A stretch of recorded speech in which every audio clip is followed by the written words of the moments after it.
Testing 1, 2. It's not time yet. I just want to go ahead and get live. If you're just tuning in, I'm going to put this on the Twitter here in just a second. So, on the Twitter, we'll get it going in just a second. But I know. Oh, I'm not as cool as Brian Wilmer, who tweet deck. But we're going to get going in just a second. I got this on for Bill. Bill, text me if you got any problems. You should have it. We'll go live in about 2 minutes or a minute or so. So we'll run from there. So thank you guys for joining us. We're live, it says. If you have the podcast link, you should be able to get it. All right.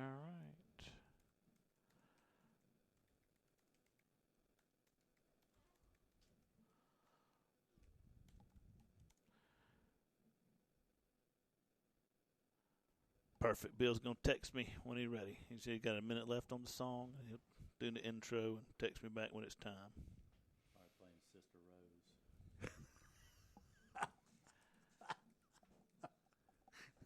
Rose. Way to go, Jeff. Hey, I'm all into that now. Yeah.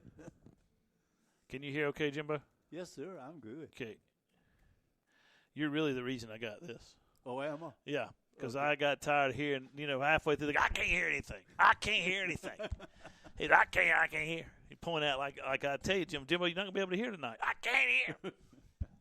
So I said, coming into the season, I'm going to take care of Jimbo. It might just be your hearing. Is it? Do what? Oh, Lordy. If we didn't have such a good time, I wouldn't do this. They need to do in here. They need to put an access point. That's not an access point up there, is it? That's a light. No, that's a microphone. That's gonna pull in a microphone. They might have. I tell you what, they might have with that up there. They may have.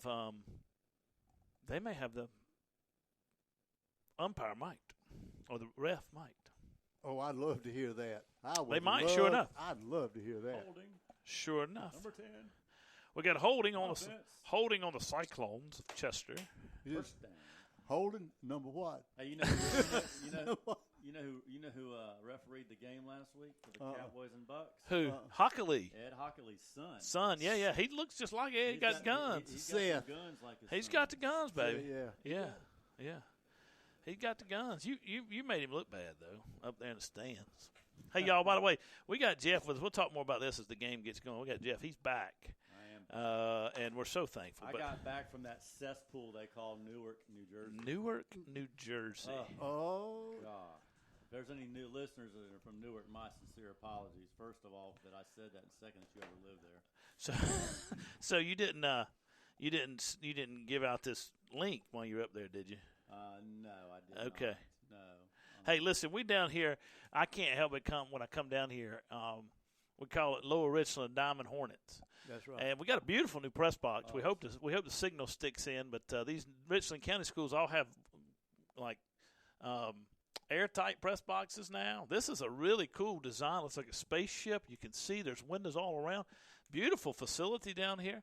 But we'll talk more about that as we get on the air. But I can't help but come down here because Lower Richland, I call them LR, right? LR, that's right. LR. And it reminds me of we're on the air in 10 seconds. Okay. It reminds me of TR. TR, that's exactly right. Traveler's Rest. All right, everybody. Welcome to tonight's ball game between the Chester Cyclones and the Lower Richland Diamond Hornets. I'm Clint Davis, got Jeff Kerr with me, and Jim Fuller. Jeff is back in town, but then he just left when we went on air. Like, he was here the whole time, sitting around, and then we go on air, and he's like, got to go check his phone. I was checking to see if they had Wi-Fi in the press box. Oh, I'm sure they do, but they don't have it. So, but we're glad to be here. We're on a hot spot. We're so excited to be here on the Verizon Jetpack, which, by the way, I know I'm not supposed to plug products, and so I won't. I'll just say it works really well for us, and I'll just leave it at that. But it's great to be able to call this game online. If you're listening on the podcast, you got our actual feed. There'll be no commercial breaks due to live feed. We'll be on the air through the whole thing, and so you'll hear us talking when we go to the commercial break. We'll call all the action. If you're on the radio, we thank you for listening to us on the the radio, and you'll get the commercial breaks. And we thank all our sponsors. We're so delighted to have them all with us. And we actually should carry a list around with us. So on these settings, we could actually, when we're not able to run the feed through the podcast, which is what we do most of the time, but when we're away from home this far away, we have no way of doing that, and so we need to be able to thank our sponsors, and we appreciate all of them, and we thank you so much for sponsoring. We thank you for tuning in with us. We thank you for joining us as we call the game tonight from Lower Richland. Jeff, welcome back from your travels, man. You've been gone for like 3 weeks. It has been, yeah, I have been. I've been a road warrior, and I'm glad to be back.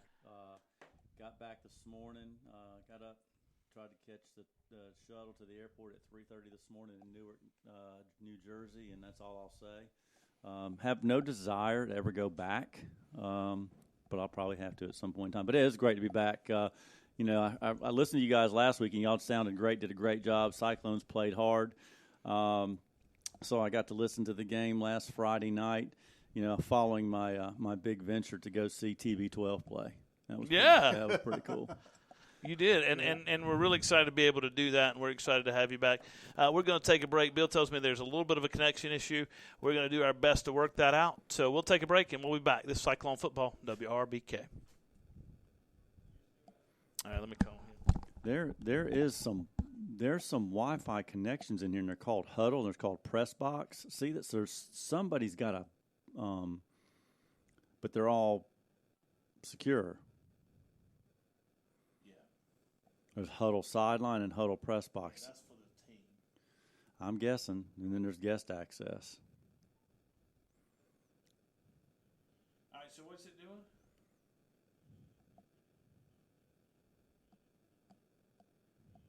It must be a buffering issue. Okay. It must be a network issue. Let's see. I got my hotspot. It says I got 3 bars. Well, I'm down to 2 bars now. Let's see. Let's see if I can move this thing around. We're inside this little closed. We had the same problem last year at Keenan. This little closed off area.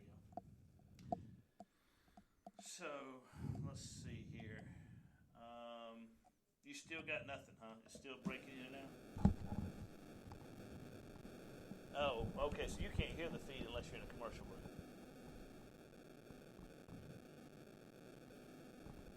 You can hear it right now. You got a feed right now.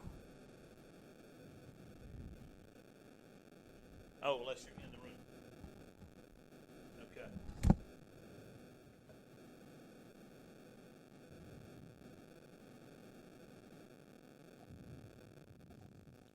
Talk, Jim. Jeff. Talk. Yes, Jeff, test. Do you have static? I do. I got some static, yes. I do too. You hear that, Jeff? Bill? What's going on? Oh, so it must be on your end.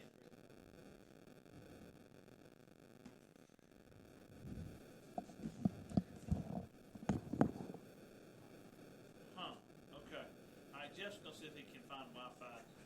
We're going to try to work on this. Why don't you just take it? Why don't you just come on there and just say we'll be back by kickoff. We're going to try to figure this out and try to get a better signal. Is that okay? Oh, if you don't have it, that's fine too. I mean, we can try to do it. I just hate for them to come in and out so much.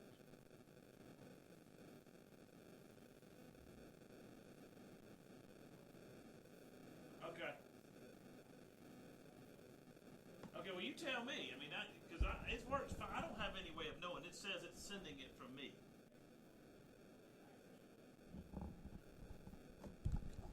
All right, welcome back to Cyclone Football on WRBK. This is Clint Davis. We're just trying to work out a few technical issues, so if we're a little delayed, let us know. Just give us a little patience. We're trying to figure out our broadcast. We don't have a lot of signal in this beautiful press box, but we're trying to figure out a better way to send the signal out. There's no telephone line, and we don't have much of a we may have to do this thing via cell phone. We had to do that last year down at at Keenan. We just put the cell phone on speaker and went from there. So we may end up having to do that again. And if we do, you just bear with us. We apologize in advance, but we're doing the best we can. With our limited technology, we're trying to get the Wi-Fi password and code down here and see if they'll let us get on it to broadcast. But it's exciting to be here. Beautiful stadium, Jimbo. Boy, I tell you what, it's nice. The artificial turf's nice. Jeff really gave his approval to this track. It's a fine-looking what do you call it, rubberized track? Yes, beautiful track. Yeah, nice. And it's the press box, as opposed to last time we were here, were like 200% better. The only thing is we like in a cocoon. Right. And we can't. It's metal and glass, and it's very, very nice looking, but you are literally self-contained. Oh, absolutely. It is. We're sitting right on the 50-yard line, and so right now, Bill says we're sounding pretty good right now. We're getting the password, Bill, just so you know. We're getting the Wi-Fi password, so we hope to be able to pull it out from there. But let's talk a little bit about tonight's game. The Cyclones come in 2-1 on the season, 2-2 on the season, after falling last week to 5A powerhouse Northwestern out of Rock Hill, lost 42-26. Cyclones played them really well, Jim. You were there. Yes. They played them tough and really matched them score for score in the second half. Minus 2 plays, really, a pick six and a long pass play by a pick six and a pass play by Northwestern. Cyclones is an even football game. Yeah, and you can consider that we play in a 5A powerhouse. I mean, it's not like the Dredges of 5A. They're strong. No, absolutely. And we did not give up. That's what made me so proud. They could have hung their heads and said, man, I'm through with this. Let's hurry up and watch the clock and get it over with. Absolutely. So they kept pressing on. There was no quit. No quit in the Cyclones. They gave it the best that they had and just didn't. I mean, it was a numbers game. Jeff and I talked about this on the way down. We met you in Columbia, Jimbo. And when we on the way down, Jeff said, it's a numbers game. I bet Northwestern had 55 kids, maybe 60 on their team. They were forever. They were forever. Dressed, and Cyclones dressed a little under 30 last week. They got 2 guys out tonight. Tim Brown's out with an injury, and Kevin Anderson, the starting center's out with an injury. And so we'll see kind of what C.J. McCree brings to the table. He'll be the fill-in center tonight. Kevin got hurt in practice. I talked to him before the game. Tim got hurt last week during the game. But the Cyclones should have most of their team back after their quarantine issues, and we'll go from there. I haven't had a chance to really talk to Coach Floyd in great detail this week because of the game being played on Thursday night because of weather, and a couple guys are already sliding down out there right now. So just fell. It is drizzling a hair down here in Columbia. So we'll take a break, and we'll be back. This is Cyclone Football on WRBK. If you want to connect to the Wi-Fi, connect to the guest access. All right, hold on a second. Guest access, okay. And then the password is guest_access, just like the Wi-Fi name. Okay. Underscore on this side. So there you go. Okay. Path guest. It's written capital. Yeah. Just like no. It's just like it. I think it's all lowercase. So here is that's the password is just what you see right there. Exactly like that. Okay. Perfect. Yeah. I'm connected. Okay. All right. May have to try that in a minute. See how it goes. We're going right now, so hopefully we'll just keep it at that. Bill said it's working right now. Cool. So yeah, we'll just keep working off of this hotspot. I moved it around a little bit and go from there. I don't know if it was on our end or if it was on the receiver end up at with the studio because he refreshed it and it came back live. So I don't know if it was our signal sending end or if it was the receiving end and the buffering up there. So who knows? We'll figure it out as we go through it. You know all about that, Jimbo? I got it covered. Yeah, that upload and download, buffering and all that stuff. You got all that like you like it? And underscore, too. And, buffering, he thinks he's waxing his car. He's all about that. He used to do that back in the day. That's right. Back in his heyday. Yeah, we'll talk about that when we get back up here. We had to get down memory lane. When he's coming oh, my goodness. Did we ever? We went to Big T's barbecue, though. Yeah, we did, and tailgated in the car. Out in front of the Lower Richland Stadium. Before I made the trip to Chester permanently, my address was Hopkins, 145 Clearview Drive, Hopkins, South Carolina. Hopkins, South Carolina. That's right. I love it. Which is about 4 more miles down the road. Look at the hair on that young lady down there. Where? She's in that little group right there. I don't see how she handles it. Oh, wow. Yeah. That's down to her knees, the back of her knees. And it's up on her head. It's below her knees. Yeah. That's a long time. That's a long way. Yeah. Yeah. Lord have mercy. I bet. All right, we're back here at Lower Richland High School. Clint Davis, Jim Fuller, Jeff Kerr calling tonight's ball game for the Chester Cyclones and the Diamond Hornets of Lower Richland. We are in Hopkins, South Carolina. We went through Columbia. We couldn't find anywhere to eat. We always tell them about that. Y'all know that we always love to go eat. That's one of our things. And so in the pregame, we usually talk about it. Well, we were going to Rush's. Jim Fuller has been talking about going to Rush's since all week. Well, and really goes back to last season when we played Lower Richland in Chester. He's like, next year we get to go to Rush's on 378 here in Columbia. And so he was so excited. We pull up, and we can't go inside. So Jeff says, well, I'm not eating in the car. I'm not going to do that. We're not going to eat. I'm not going to do it. We're going to go somewhere to sit down. Well, all we could find was fast food, and then we found Big T's Barbecue. Big T's Barbecue, yes, sir. And we went into Big T's, but guess what? Couldn't sit down in there either. We went to the door. I said, I ain't wearing no mask. No mask, no service. No service. And then they said, no mask, no service. I said, Jimbo, you need a mask. I had a mask on. Jeff had a mask on. I said, Jimbo, you need a mask on? And Jimbo said, I don't need a mask. What are they going to do, throw me out? I've been thrown out of better places. And then got a no mask, no service. So he had to do the walk of shame back to the car and get the mask. And then thankfully, I had a mask for him. him. And then after we got our food, we got a like a kind of a down memory lane of every place he ever went and where he worked and all his old buildings and everything was a cornfield and cows, probably dirt roads, horse and buggies. Right. Yeah, back when I lived down here 70 years ago, that was a cow pasture. There were about 75 head on that cow pasture over there, patties everywhere. Then we had to go down the road and we had to turn around and said, hey, listen, that dirt road right there, you take that road, that's where they make dog food. Tell them what my office is now. Next to a massage parlor. It's a massage parlor. It is a massage parlor. And we're going to leave it at that, Jimbo. We're not going any farther with that conversation. No, sir. But That's it. we're getting ready for the night's game between the Diamond Hornets of Lower Richland here in Hopkins, South Carolina, and the Cyclones. Lower Richland comes into this game 3-1 on the season. Jeff looked them up on the way down on Max Preps, and they've won their first 3 games, lost last week to a 4A powerhouse in recent years, AC Flora. So talk to us a little bit about that schedule, Jeff, if you got it there for you. Yeah, I was looking here, trying to pull it up, guys. So they opened up the season with Aiken 40. They scored some points in the first 3 games. They played Aiken, White Knoll, and Hilton Head. Now, from a football perspective, I don't think any of them are powerhouses, but 40, 30, and 35 points in the first 3 games. Then they played AC Flora. AC Flora is one of the top teams in the state, regardless of classification. And so they took it on the chin last week, 31-7. But I will tell you, I'm a big pregame. I watch pregame and I watch all the quarterbacks and the kickers and all that throw. Watching their quarterback throw, and they got some wide receivers that are probably also forwards on the basketball team, but they've got some length on the outside, and the quarterback can sling it a little bit. So it's going to be an interesting game for the Cyclones. No, I think so. One of the things that we saw last week was Northwestern did throw the ball around a little bit, but they threw a lot of swing passes, didn't they, Jim? They threw the ball in the flats. They threw the ball to their receiver, number 7, Elijah Caldwell, and he did most of the damage, but it lined up in the slot a lot. He'd go a couple yards up or on a swing pass. It's just really a long running play, and they did a lot of that getting their guys out on space. So it should be interesting to see how these young defensive backs respond to a game that's going to have a little more vertical throws down the field. And as you're saying, Jeff, I think Lower Richland likes to throw the ball around. They're going to be very athletic. They're going to move guys around in space.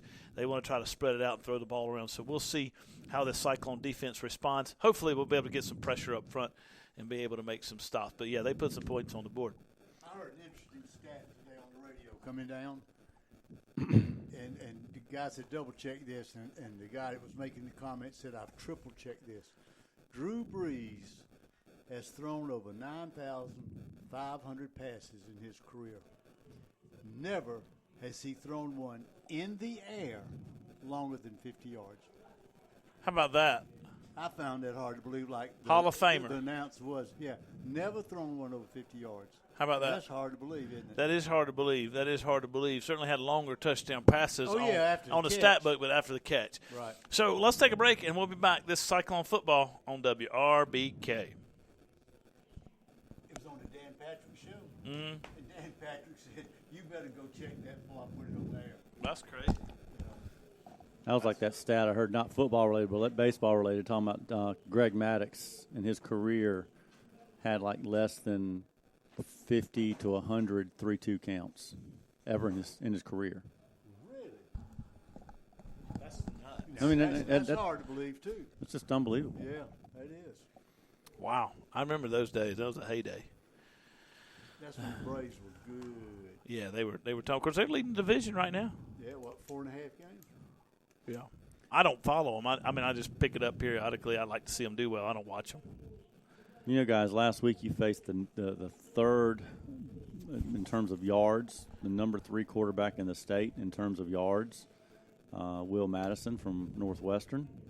Madison seemed to have an attitude a couple times during the game. Yeah, I wasn't wild about Northwestern guys' attitude. It was. I don't think they like getting popped in the mouth. I think you may be right. Yeah. But he got a little mouthy a couple times.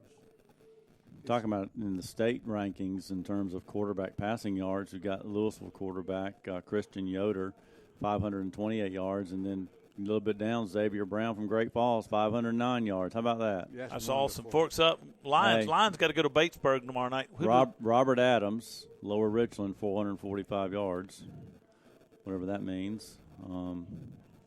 I tell you who doesn't have a lot of pass yardage. Zan Dunham. No. But he got a lot on the legs. Yes, sir. Cyclones had over 500 yards last week, offense, against Northwestern's defense. That's impressive. Pretty good team. Yeah, I didn't think we'd have. I guess a team that's going to make a nice little playoff run till Dutch Fork waxes them. Well, yeah. Dutch Fork wax. Look at this state. You know, you heard me mention Xavier Brown from Great Falls in the top 22, 23 in passing. All right, we're back here at Chester and Lower Richland getting ready for tonight's ball game. Jeff's been giving us some statistics. He's been talking about during the break with us. He's been talking about looking up the passing yardage. So you got some yardage, some statistics for Great Falls. So go ahead and give those. Yeah, well, I was talking about Xavier Brown. I've heard Travis talk about him a lot, write about him a lot. But Xavier Brown is in the top 22 or 23 in passing yards in the state. And, of course, it's early. There's still a lot of games left. But he's also number 4 in rushing. And then Great Falls has got another young man. I'll find him here in a minute, but in the top 20 in rushing. But we're going to see a guy tonight, guys, from Anthony Walls is who I was talking about. He's from Louisville, and Xavier Brown. I mentioned him. But running back Lamarian Pearson. Pay attention to this guy tonight, Clint. 384 yards right now, averaging 10.4 yards per carry. For Lower Richland. So, yeah, that's, again, watched them warm up. They look really athletic. They always have athletes down here, guys. We come down here all the time in years past, and they've always got dudes that can, athletes. And then they got another guy, Jeremy Barney, who's carried the ball a little bit. So should be a little interesting tonight to see how the Cyclones fare. This should be a good game. I'm hoping the crowd's going to show up, but a little bit of rain. Thursday night. Early kick. I'm wondering what they're waiting to turn the lights on. They're trying to conserve energy. I don't know. I thought the same thing a while ago. Yeah, we got an early kick. Cyclones, actually, if you're just tuning in, this Chester High School football on Thursday instead of Friday. Thursday night because of weather forecast, lightning in the forecast for this part of Columbia and the Midlands for tomorrow night. So they moved the game to Thursday. A little bit of a drizzle out on the field. I think it's kind of going away now as we get ready for tonight's game. But kick is not at 7:30. The kick's actually at 7 o'clock. They like to move the kick in these midweek games up. And so the kick will actually be 7 o'clock tonight. And with that said, thanks for joining us. We'll take a break, and we'll be back. This is Cyclone Football, WRBK.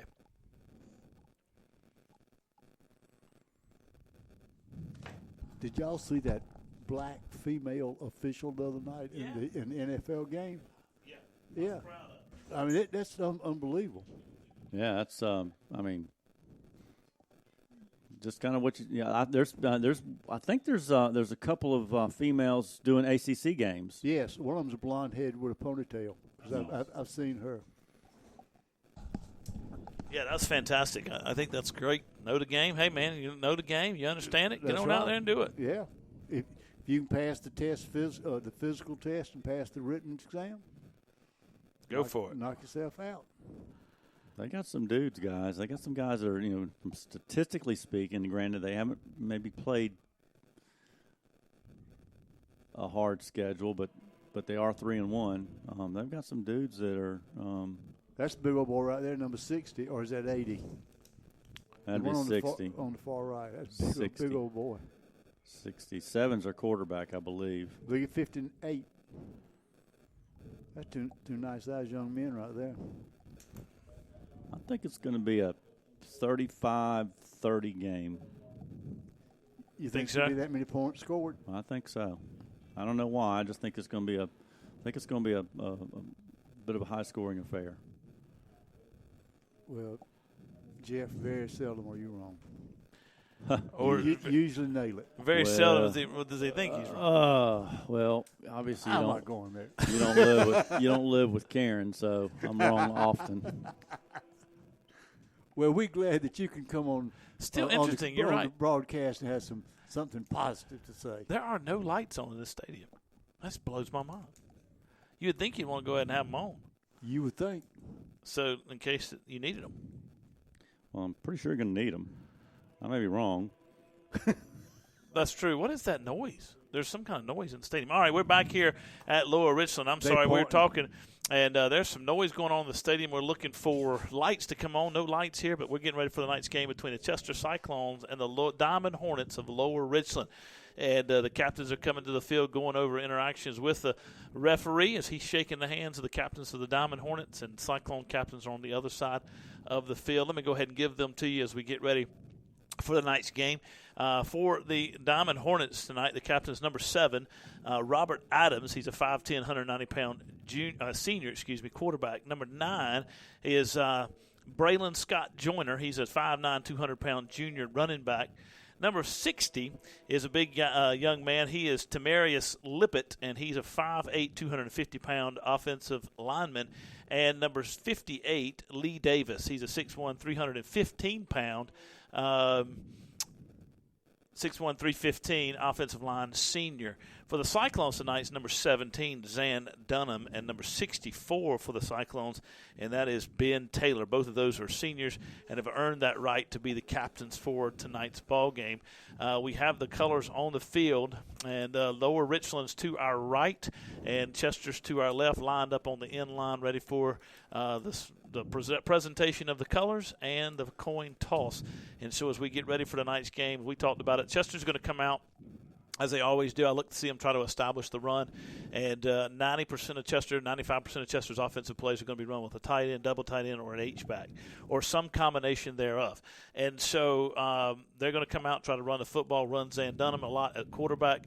The three-headed monster, which has become Shadim McCullough, Antonio Hopkins, A.J. Feaster, and then Maurice Feaster as well in the running back positions. Darius Head should be back tonight. Coach Caldwell was calling out Kajarius Jackson on his defensive line position, said I'm expecting a big night out of you. So the offense is going to come out and be aggressive on the ground. Coming off a game where they racked up over 500 yards against the Northwestern defense, and tonight's defense, the Cyclone defense, is going to be very aggressive, especially up front with that 3-3-5 scheme, and they're going to try to get after the quarterback and stop the run, and so we'll see what happens. Cyclones won the toss, deferred, and so I believe they will be kicking, if I'm not mistaken, and they will get this game started in just a moment. We'll take a break, and we'll be back. Cyclone football on WRBK. No bands. Neither band's here. Sure isn't. They usually have a pretty good band, too, don't they? Yeah. They're forced some fans in the stands. Well, they're coming in over there. They got to come in on the visitor side over there.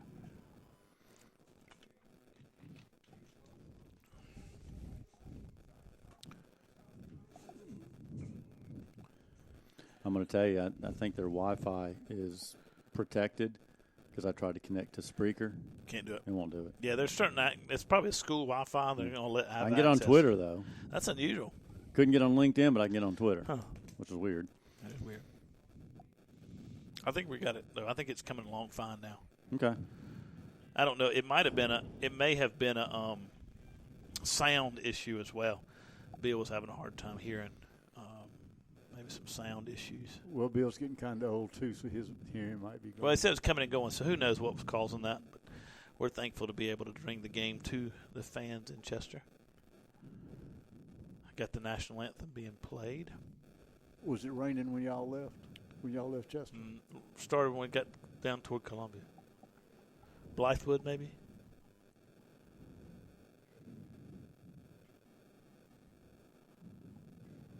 So, Cyclones and Diamond Hornets, both teams out, ready to come onto the field. My man Jacob Waldrop just texted me, tuned in and listening. Good. Welcome, Jacob. And I know you're listening. Always big supporter of the Cyclones. Got a big game on Saturday. Who's Furman playing? Wolfpack, man.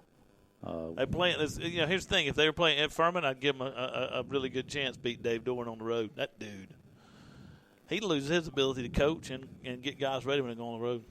Different guy, different team, different players at home. It's the weirdest thing. Maybe that guy hanging on the flagpole swinging his shirt around gets him fired up. All right, we're back here at Lower Richland High School in Hopkins, South Carolina, as the Cyclones get ready to take on the Diamond Hornets of Lower Richland. This was a game that was supposed to be played tomorrow night, changed due to weather forecasts, expecting some thunderstorms in this area, and may have to postpone, cancel, or whatever due to thunderstorms. And so both coaching staff and their teams got together, and the school administrations made a decision to change it to play it tonight. Early in the week, they actually made that decision yesterday. I played a game tonight, so they're playing it 7 o'clock kick instead of a 7:30 kick because it's a weeknight. And we're glad to be able to call the game for you here from Hopkins, South Carolina at Lower Richland High School. This was a game that's supposed to be also scheduled for 2 weeks from this week from now. And this was a game. Cyclones were supposed to be down here in a couple of weeks, but they were supposed to be tomorrow night. They were supposed to be at Mid-Carolina. Mid-Carolina's out due to some COVID quarantine protocol issues, and so the region got together and switched these teams around. So the Cyclones and Diamond Hornets were supposed to play 2 weeks from now. They're playing tonight. And so we look forward to seeing what the Cyclones and Diamond Hornets are able to do. Both teams have played 4 games. Cyclones 4-4 on the season. Diamond Hornets 3-1. Wait a second. We've played 4 games and we're 4-4. 2-2. I'm sorry, we're 2-2. The Diamond Hornets are 3-1 on the season. Keeping you in check, man. I appreciate that. Diamond Hornets 3-1 on the season. First region game for both teams, and so we look forward to getting this thing underway. Nice hype video they got going up. I'm gonna tell you something. It's been a few years. A young man next door said this is 3 years old. They've really done a nice job. We talked about Keenan, and of course Eau Claire's sharing that facility down in Columbia, but. This is comparable. It's really, really nice. Yeah, they've redone this whole thing. So I'll tell you what, we'll take a break. We'll get ready for the kick. We'll be back. Cyclone football on WRBK. Who was supposed to play next week? Keenan at home is homecoming. Chester's the first, and Chester's the first team to have played Northwestern and didn't get COVID after.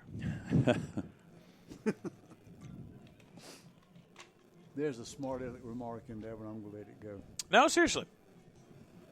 South Point had to go on quarantine. Rock Hill had to go on quarantine. Whoever they played had to go on quarantine after they played Northwestern. The rain must have picked up because everybody's got the umbrellas up down there.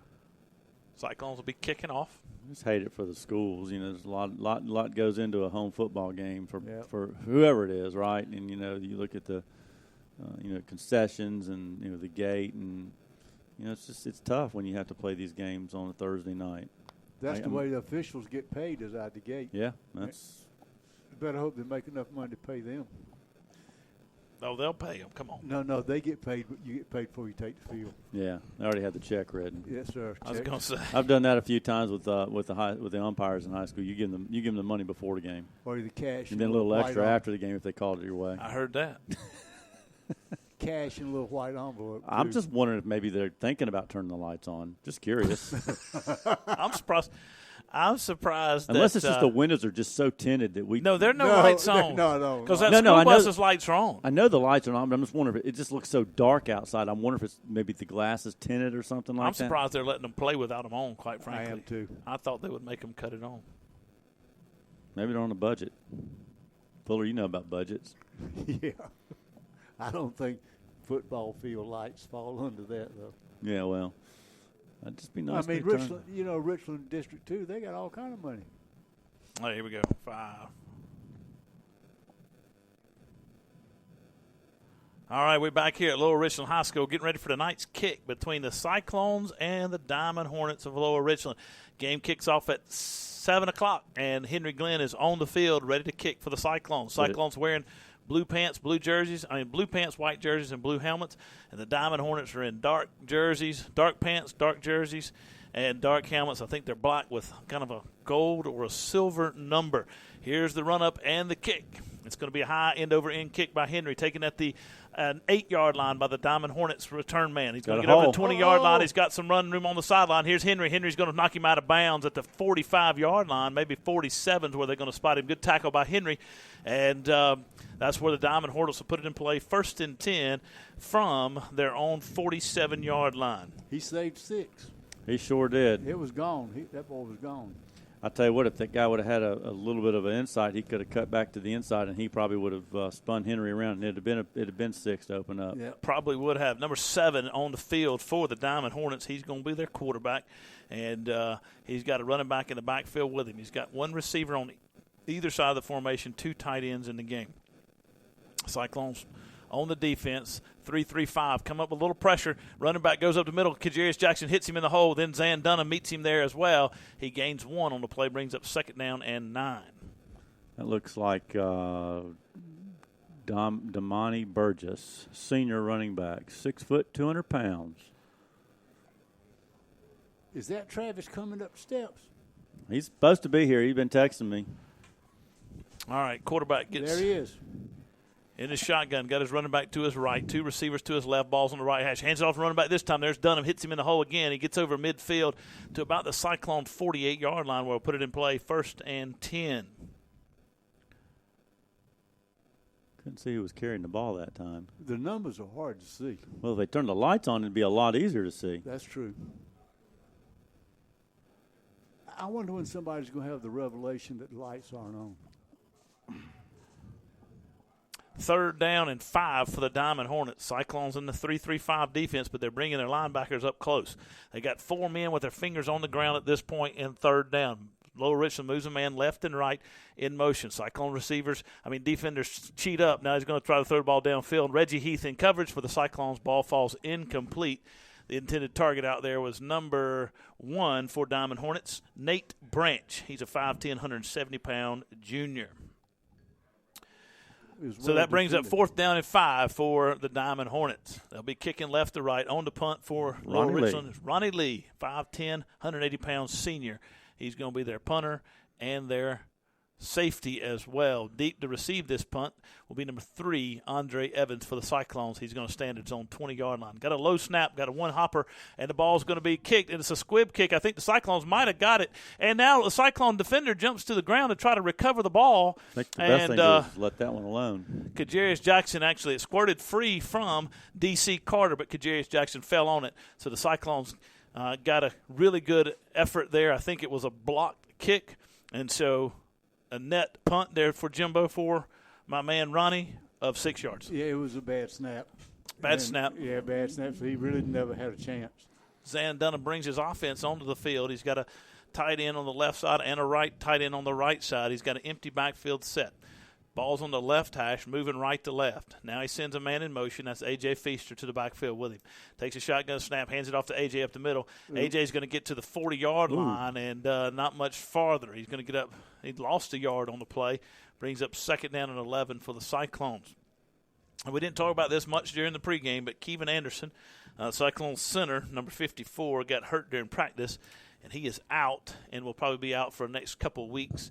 And so got number 52, C.J. McCree, a sophomore, in at the center position. H-back in the game is number 31, Shadim McCullough. He is one of the Cyclones' best weapons on offense. Let there be light. Yes, here it comes. Dunham's got Feaster behind him in a pistol formation. He fakes the handoff to Feaster. He's looking to his right. He's got don't throw it out there to Kyan Kennedy, and the ball falls incomplete. Led him just a little bit too far. Brings up 3rd down and 11. Yeah, we may have light by the end of the first quarter. As slow as these things are coming up. Oh, they'll pop on pretty quick. These are those Mesco lights. Yeah, I believe the press box is tinted. Looks darker than it really is. Just like on the golf course, the shutters of those cameras make it look lighter than it really is. Diamond Hornets have a 3-3-5 defense as well. Dunham in the shotgun snap. He's going to roll to his right. He's got some running room, but he's going to pull it down. Now he calls his own number 41-yard line, and he's going to be tackled there on the flat outside. He was looking downfield, and he had a conversation with Shadim McCullough, who I believe ran the wrong route, and so there brings up 4th down and 11. Looked like Salithio Washington. a junior on that tackle. Nate Branch back to receive the punt from Henry Glenn. Henry's going to stand at his own 30-yard line to punt it to the Diamond Hornets from right to left. Got a good snap. It's a high punt. Nice punt. It's going to be hit high. It's going to hit about the 30-yard line. Take a Cyclone roll inside the 25, 20, inside the 15. Going to be down inside the 15 to about the 11-yard line where the Diamond Hornets will put it in play. Good kick by Henry, and he kicked that ball, 40-some yards, maybe 45, 47 yards for the Cyclones there. Good kick by Henry. You don't get that roll on real grass, boys. No, this is a beautiful turf field if you're just tuning in. Jeff's a big fan of the turf. He's also a big fan of the regulation track. I am, and this looks good. It's sharp looking. Regulation track. Here comes the Diamond Hornets onto the field. Quarterback is number 7. That is Robert Adams. He's got number 5 in the backfield with him, Lamarian Pearson. Sophomore. He's a 5'8", 180-pound sophomore running back. He's going to be lined up about 7 yards deep, quarterback under center. Now he sends a man in motion from left to right. He's going to line up to the right side. It's going to be a zone run to the right. No, he pulls it down. Good pass play back across the middle, and the Cyclone's going to be there, but not until the receiver gets down the field at the 30-yard line. The Cyclones' free safety, Andre Evans, hit him at the 30, and the guy was eventually tackled at the 35. That's a great opening play. They hit number 2 out in the flats, Mackay Campfield. He had 2 options on that guy. The guy that was in the slot actually was open too, but he hit the guy, the short guy. Beautiful play-action fake. Everybody going left, he rolled back on a naked bootleg and hit his guy out in the flats. Quarterback in the shotgun, waiting on the snap. Cyclones bringing some pressure up the middle this time. There goes the running back over the right side. He's going to get to about the 37-yard line where the Cyclones are able to stop him. It's number 50, D.C. Carter, making the stop for the Cyclones. Darius Head back in the game at the nose tackle position. Kajarius Jackson at the right tackle. And number 50, D.C. Carter on the left side, and they got number 38, Trajan P. in there as well. So Cyclones, for the first time this year, have 4 defensive linemen and actually 2 linebackers, number 16, Antonio Hopkins, and number 17, Zan Dunham for the Cyclones. Lower Richland bringing some guys in. Had to have a guy come out due to an equipment violation, and they brought in, that was number 1. Number 4 comes in, 5-yard penalty. Oh, maybe not.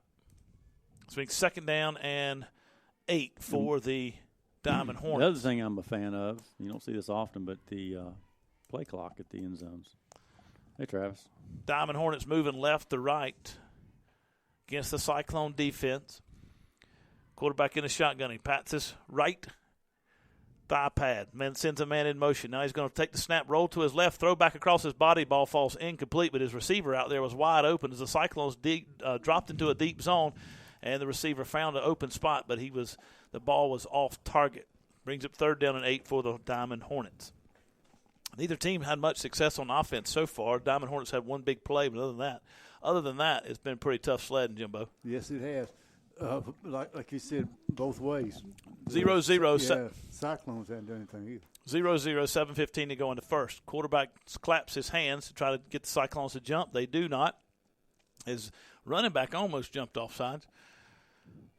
Diamond Hornets have a 3rd down and 8. Moving left to right, 2 receivers to either side of the formation. Quarterback's in the shotgun, takes a snap. He's going to fire a quick one over to his right side. Ball falls incomplete as he tried to hit Branch. Reggie Heath Jr. on the coverage for the Cyclones. Brings up 4th down and long for the Diamond Hornets. Punt team comes on the field. Maybe we can block this one instead of an almost. Ronnie Lee back to punt. Andre Evans back to receive the punt for the Cyclones. He's at his own 35-yard line. Lee stands at his own 24-yard line, gets the good punt. Cyclones block it. Kajarius Jackson block it. A.J. Feaster gives chase. He picks it up at the 15-yard line. He's going to go in. He fumbles the ball out of bounds. I think they might have got it. Nope. No, the ball goes out of bounds. Cyclones will have it 1st and 10 inside the 10, a 1st and goal inside the 10-yard line. That was pretty. A.J. Feaster picked it up, was trying to carry it in. The punter knocked it loose, and then a Diamond Hornet ball goes out of bounds. A Diamond Hornet tries to throw it back in bounds where the Cyclones fall on it, but the ball had already crossed that line, and so therefore it's out of bounds. 1st down. Yep. The bad snap, we couldn't block it. That was actually a really good snap. Yep. Kajarius Jackson got in there for the Cyclones, made a big block, and A.J. Feaster tried to pick it up and take it into the house, but brings up 1st and goal for the Cyclones. Ball's inside the 10-yard line at the 7-yard line. Cyclones in the far side of the field. They're to our left, trying to take the ball into the end zone. Zan Dunham has his offense on the field. Shadim McCullough lined up in the H-back position just behind the left guard. That's number 61, Jordan Land for the Cyclones. One receiver out here to the left. That's Trooper Floyd and Jaquan Carter to the right. Pistol formation for Antonio Hopkins. Takes a shotgun snap. Antonio's going to run over the left side, then the right side. He's going to get inside the 5 to about the 4. We're going to give him 3 on the play. Brings up 2nd and goal. Looked like Tedrick Brunson, senior linebacker, in on the play for the Diamond Hornets. He's been active early. He cut back in that hole pretty. That was a nice cut. Hopkins going to stay in the backfield with Dunham. He moves from his right to his left. Running back, let's see, they got a H-back and a tight end on the right side of the formation. Takes a shotgun snap. Dunham's going to run to the left side. He's going to put on the brakes, cut up field, and he get hit hard in the hole. Stood up, but he got to the 3, maybe gained 1 on the play. Brings up 3rd down and goal. Oh, they said no gain. 3rd down and goal for the Cyclones here. The Diamond Hornets were ready for this quarterback-led running attack for the Cyclones so far tonight. They were ready for that one. Been tough sledding in the middle. Of course, everybody's within 3 to 4 yards of the line of scrimmage in these tight yardage situations. Dunham takes a shotgun snap. He hands it off to Hopkins. Hopkins trying to get to the right side. Nice he gets block. A great block out there Holding. by Shadim McCullough, but they're going to call it back for a hold on the Cyclones. Got a good block on the seal block out there by the wide receiver as well, Jaquan Carter, but they called a hold up in the middle. So instead of having 6 on the board, it's going to be 3rd down and goal from the 16. That's tough. That's Travis, you heading to Louisville, Batesburg tomorrow night? Oh, you're bypassing Shealy's. I'm shocked. I can't believe you're doing that, Travis, that you bypassing Sheila's. Says the man who took us to Big T's. Right. I mean, it says Mr. Rush's closed dining room, Big T's closed dining room, eat in the parking lot out in front of the stadium, Jim Fuller. All right, Cyclones look to Coach Floyd to get their play call. 5:38 to go in the first. Cyclones got a great turnover on a block punt inside the 10-yard line. They had a holding call that put the touchdown off the board. Now they have it 3rd down and goal from the 15. Moving right to left against the Diamond Hornets. Dunham takes a shotgun snap. He's going to roll to his left, try to throw the ball down the field. He's got a man open. He throws an interception at the 12-yard line. And the linebacker's coming back over the left side. He's got some running room, 20, 25, 30. He's got putting the Jets on him. Cyclones run him out of bounds. 15-yarder right there, and too, guys. He stepped out of bounds at about the 46-yard line. And, no, they're not going to throw 15 yards because he was still fighting for the yardage there. Darius' head hit him hard. Dunham threw an interception right across the middle. Good defense by the Diamond Hornets there. Cyclones kicking themselves. They have a penalty down at the field, but the penalty took 6 off the board. I was going to give number 20 credit, but number 20 is not on the roster. Well, he's had 2 good plays. He had the opening kickoff. So we're going to say number 20. Number 20 had the opening kickoff return, remember? Yep. And now that interception from his linebacker position over the left side. Oh, we're going back. There's a penalty down here. I think it's going to be during the return, a block in the back of some sort. So instead of having it out the 46-yard line, the Diamond Hornets will have it. That's a killer. That's a drive killer. Diamond Hornets will have it inside their 10 at their own 7-yard line. But they were able to stiffen their backs, get a turnover from the Cyclones. Cyclones squandered an opportunity, took 6 off the board with a holding call. Well, maybe we can hold them here and get field position again. 1st and 10 for the Diamond Hornets, moving left to right. Black pants, black jerseys, gold numbers, and black helmets. Clint Davis, Jim Fuller, Jeff Kerr. We got Travis Jenkins up here from the News and Reporter as well, calling this game from inside this beautiful booth here at Lower Richland High School. Quarterback takes a shotgun snap, 2 receivers to either side of the formation. He gives it to his running back up the middle. Cyclones had him in the backfield, but he bounced outside. He's on his feet, 20-yard line, 25-yard line. He's going to get out to about the 29-yard line. Cyclones had him at about the 7, and he kicked out to the 27, 28. So he gained 22 after that initial being stopped in the hole by the Cyclones. That was Lamarian Pearson, sophomore, 5'8", 180. Yeah, he's got some speed. Pretty quick. Yeah, he's quick. Diamond Hornets now on a traditional spread offense. They have a tight end on the right side of the ball. Two receivers to the left side, balls on the right hash. Quarterback's in the shotgun looking over the Cyclone defense, and the safety has cheated up for the Cyclones. Now he's going to throw it in the flats. Cyclones give chase. That's Kajarius Jackson. And then Maurice Feaster, he bounced off as Maurice Feaster, misses the tackle, and he had him stopped for about a 2-yard gain, but after that yards after contact, got 8 more. So it brings up a 1st and 10, balls at the 40-yard line of the Diamond Hornets, moving against the Cyclone defense. Number 5 is pretty physical. Jeff, you're talking about the clocks in the end zone. They're not working. But they look pretty. Yeah, they look pretty. 4:14 to go in the first. No score, but the Diamond Hornets got some momentum after picking off Zan Dunham inside their own 5-yard line. Takes a shotgun snap, hands it off to his running back up the middle. He's going to plow forward. Cyclones give chase, but not until he moves the pile forward 3 yards. And so that brings up 2nd down and 7. Trajan P. comes out for the Cyclones. Number 42 comes in. That's Cortez Woods. He's a junior defensive lineman. Cyclones going to have 5 defensive linemen, which has been unusual for them this season. Usually in a 3-3-5 defense, but they're in a 4-2, 4-3 defense. Got number 40 in the game as well. That's Jalen Moss. He's missed a couple games due to quarantine protocol. Cyclones give chase. Quarterback's on his run. He's going to run backwards, 30-yard line. Cyclones still trying to clip at his heels, and they're going to run him out of bounds at the 41-yard line. He got back almost to the line of scrimmage, but there is a penalty on the field. And that guy's young man's hurt over there, guys. He's holding his knee. Got a penalty in the middle of the field at the 42-yard line. His knee. On the far side, we'll see what that penalty is. That quarterback did a good job, Jim, to get back to the line of scrimmage. I'm telling you, he's pretty athletic. I mean, he's listed as 5'10", and from here he looks like he's about 6'2". He looks bigger than 5'10". Robert Adams will have penalties on the Cyclones of some sort, maybe. Look like he pointed that way, I can't tell. Personal foul on the Cyclones. What was that signal? I ain't never seen that. He did like this. What is that? He did his 2 hands together. But it was a personal foul on the Cyclones. Sideline warning? No, I wouldn't think so. That would have ball been thrown. It was thrown in the middle of the field. So got a timeout on the field. We'll take it with them. This is Cyclone football on WRBK.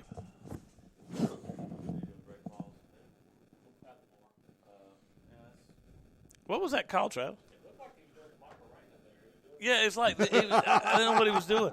He put his hands to his chest, pulled them out, put them back.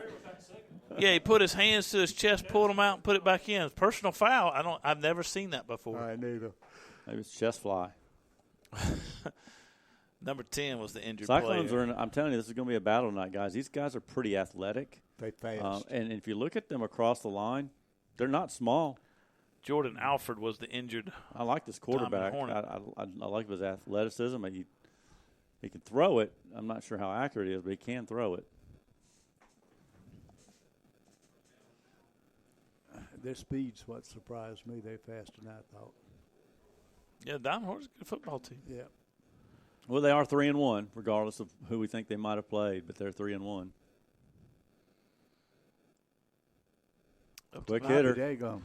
All right, we're back here at Cyclone and the Diamond Hornets at Lower Richland. The Diamond Hornets got a personal foul on the Cyclones, took it over 1st and 10 on the Cyclone 44, had a quick hitting dive play up the right side, and the running back broke through the hole, and he's down inside the 10-yard line of the Cyclones, where the Diamond Hornets will put it in play 1st and goal from the 9. That was a gain. That was a big gainer there, about 35 yards on the run. 2:49 to go in the first. Cyclones had a chance. They actually scored 6 points, pulled it off the board due to a holding call, and then Zan Dunham threw an interception. And the Diamond Hornets have taken that opportunity and are driving down the field. With 2:37 to go in the first, no score here in Hopkins, South Carolina. Quarterback's under center. He sends a man in motion from his right to his left, running back in the backfield. He fakes the handoff to his running back, rolls back to his left, got a man wide open. He's at the 5-yard line. Cyclone's going to knock him out of bounds at the 3. That's number 13, Reggie Heath Jr., but it brings up 2nd and goal from the 4. They're going to spot it at the 4-yard line. Here comes the Cyclones running a player on, takes Antonio Hopkins out, and on comes Maurice Feaster for the Cyclones. Running back in the backfield for the Diamond Hornets is number 12, Jeremy Barney, here on this drive. He had a big 34-yard gain. Let's see what he can do here. Quarterback up under center, takes the handoff, and he gets hit hard in the hole there by number 50 for the Cyclones, C.J. McCree. He lost about 2 on the play, brings up 3rd down and goal from the 6. They haven't had a lot of success running up the middle, but they sure have some. They've had some success spreading it out a little bit. 1:40 to go in the first. No score, but the Diamond Hornets are knocking at the door. The nose of the football is going to be at the 5-yard line. They're moving left to right against the Cyclone defense. Quarterback is number 7, Robert Adams. He's going to be under center here. Running back number 12, about 4 or 5 yards behind him in the formation. Sends a man in motion from left to right. That's a tight end. He's got a double tight end set on the left side of the formation. Hands it off to his running back in the middle. Cyclones hit him hard in the hole and take him down inside the 2-yard line. So he gained 3 on the play, brings up 4th down and goal from the 2. Big time play right here with 1 minute to go in the first for the Cyclone defense, and a big decision, I believe, for coach of the Diamond Hornets. I think they're going to go for it. They're going to go for it. Looks like it. Yeah, they're going to go for it. I don't blame Guys, him. if you looked at this, I think he is the left tackle. You pay any attention to this dude? Big. Dakari Sumter, sophomore, 6'8", 350. Look at him. Going to be a timeout on the field. Lower Richland going to talk it over. 43 seconds to go in the first. We'll take it with them.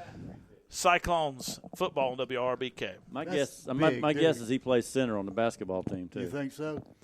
I'm telling you, this dude he is stout. We've seen some left tackles this year. Yes, we have. That kid from Providence was pretty stout. And he was being recruited, that kid from Providence. Old Dominion, wasn't it? But I think he's getting some more looks this year. That dude he's tremendous. 77. 6'8", 350. I mean, he's not like a sloppy 350. He's a stud. I mean, they'll run up right behind him. I believe I'd run up right behind him. They just haven't had much success up the middle. They're going to throw it. I think you got to spread 7 out. I think 7's got to sprint out and he's going to roll create some play action. Takes a shotgun snap. Is going to roll to his right, trying to look down the field. Cyclone's giving chase. He throws it in the middle, and the ball falls incomplete. Nice Cyclone defense with the hold. Yep, Zan Dunham was chasing him down. He wasn't going to get past Zanham. That was good defensive stand. All right, we're back here. Diamond Hornets, while we were in the break, went for it on 4th down and goal from the 2. Rolled the quarterback out to the right. Dunham gave chase from his linebacker position, and the Cyclones had the ball covered, had the receivers covered downfield. Ball fell incomplete as he tried to force it across the middle. So the Cyclones take it over 1st down and 10 from their own 2-yard line with 37 seconds to go in the first. Dunham brings his offense on the field. Shadim McCullum in the backfield with him. And he's going to have Kyan Kennedy at the tight end position. Waiting on the shotgun snap. Takes the snap. Going to call his own number on a isolation play. He's going to get close to the 5-yard line. But I tell you what, the Diamond Hornets are ready. They put 9 in the box, and they're daring the Cyclones to try to beat them. And I think we got to throw the football. We talk about this all the time, but we've got to be able to throw the football. No doubt about it tonight, because they've got the running game, well, at least in the first quarter, they got the running game figured out. Dunham has it 2nd down and 9. Ball's on his own 4-yard line. Moving right to left. Cyclones wearing blue pants, white jerseys, blue helmets against the Diamond Hornets defense, and they are packed in the middle. Dunham takes a shotgun snap, hands it off to McCullough over the left side. He's going to fight forward. He's going to get to the 6, maybe 7-yard line. It'll be the last play of the first quarter. We'll take a break here, but it's 0-0. Cyclones have it 3rd down and long when we come back. Who's Great Falls playing, Travis? They're at Lamar. Yeah. Great Falls got a shot. They got a shot, yeah. They actually do. I was reading this. I don't know if you were listening on OEM, but I was just kind of reading some stats across the state and looking at the rushing stats, and they had their quarterback was like in the top 25 in passing, Xavier Brown, but he's number 4 in rushing, and then there's another guy. Wow, yeah, wow, but he's number 4 in the state in rushing. And there's another young man from Great Falls that's in the Tell you what, Cyclones a dogfight. Yeah, they are. I'm telling you. I said it was going to be a high-scoring game. I still believe it will be before it's over with. But you're right. Teams that squandered opportunities inside the goal. Absolutely. Boy, that's the truth. But I'm with you, Clint. I mean, these guys are athletic. They can play a little bit. All right, we're back here at Cyclones and Lower Richland High School, and the Diamond Hornets taking on the Cyclones here, welcoming the Cyclones. They're doing their best to be hostile host. And start of the second quarter, no score. both teams have had the ball inside the 10-yard line of the other team, first and goal, and both teams have squandered those opportunities. Zan Dunham threw an interception after the Cyclones had a touchdown taken off the board due to a holding call, and then the Cyclone defense just stepped up and held on 4th down and goal from the 2, and now the Cyclones took it over. Dunham in the shotgun formation. It's 3rd down and 6 for the Cyclones. Balls at the 7-yard line of the Cyclones. Dunham in the shotgun formation. McCullough to his left, takes a shotgun snap. He's going to swing it out to McCullough. He tries to make one man miss. He does. He's trying to get forward to the 10-yard line. He got to the 9. Going to be 4th down and long for the Cyclones. 4th down and 4 maybe. That's going to be punt. Henry Glenn comes on to punt for the Cyclones. You're going to have to punt out of his end zone. Travis just let me know Cyclones had a total of 6 yards in the first quarter. Diamond Hornets are playing tough defense. They are. They're physical. They're stuff in the box, which is that 4 to 5 yard section between the line of scrimmage. Right from the line of scrimmage, they're bringing guys in 8, 9 in the box to stop the running attack of the Cyclones. Glenn gets a good snap from Zan Dunham. It's going to be a nice punt. Nobody back either. Nobody back to receive it. Hits at the 40-yard line and takes a Cyclone roll out to the midfield. It's going to roll across the midfield stripe to the 49-yard line of the Diamond Hornets, where they'll put it in play 1st and 10. Good punt. Nice punt by Henry. That was a good punt. Good punt. Wonder why the play clock's not working, Fuller. I don't know. 11:08 to go in the second quarter. No score. Diamond Hornets take it over for the 4th time tonight. And the ball is going to, nose of the football is going to be just up against their side of the midfield stripe. Ball's going to be on the right hash. They're moving right to left.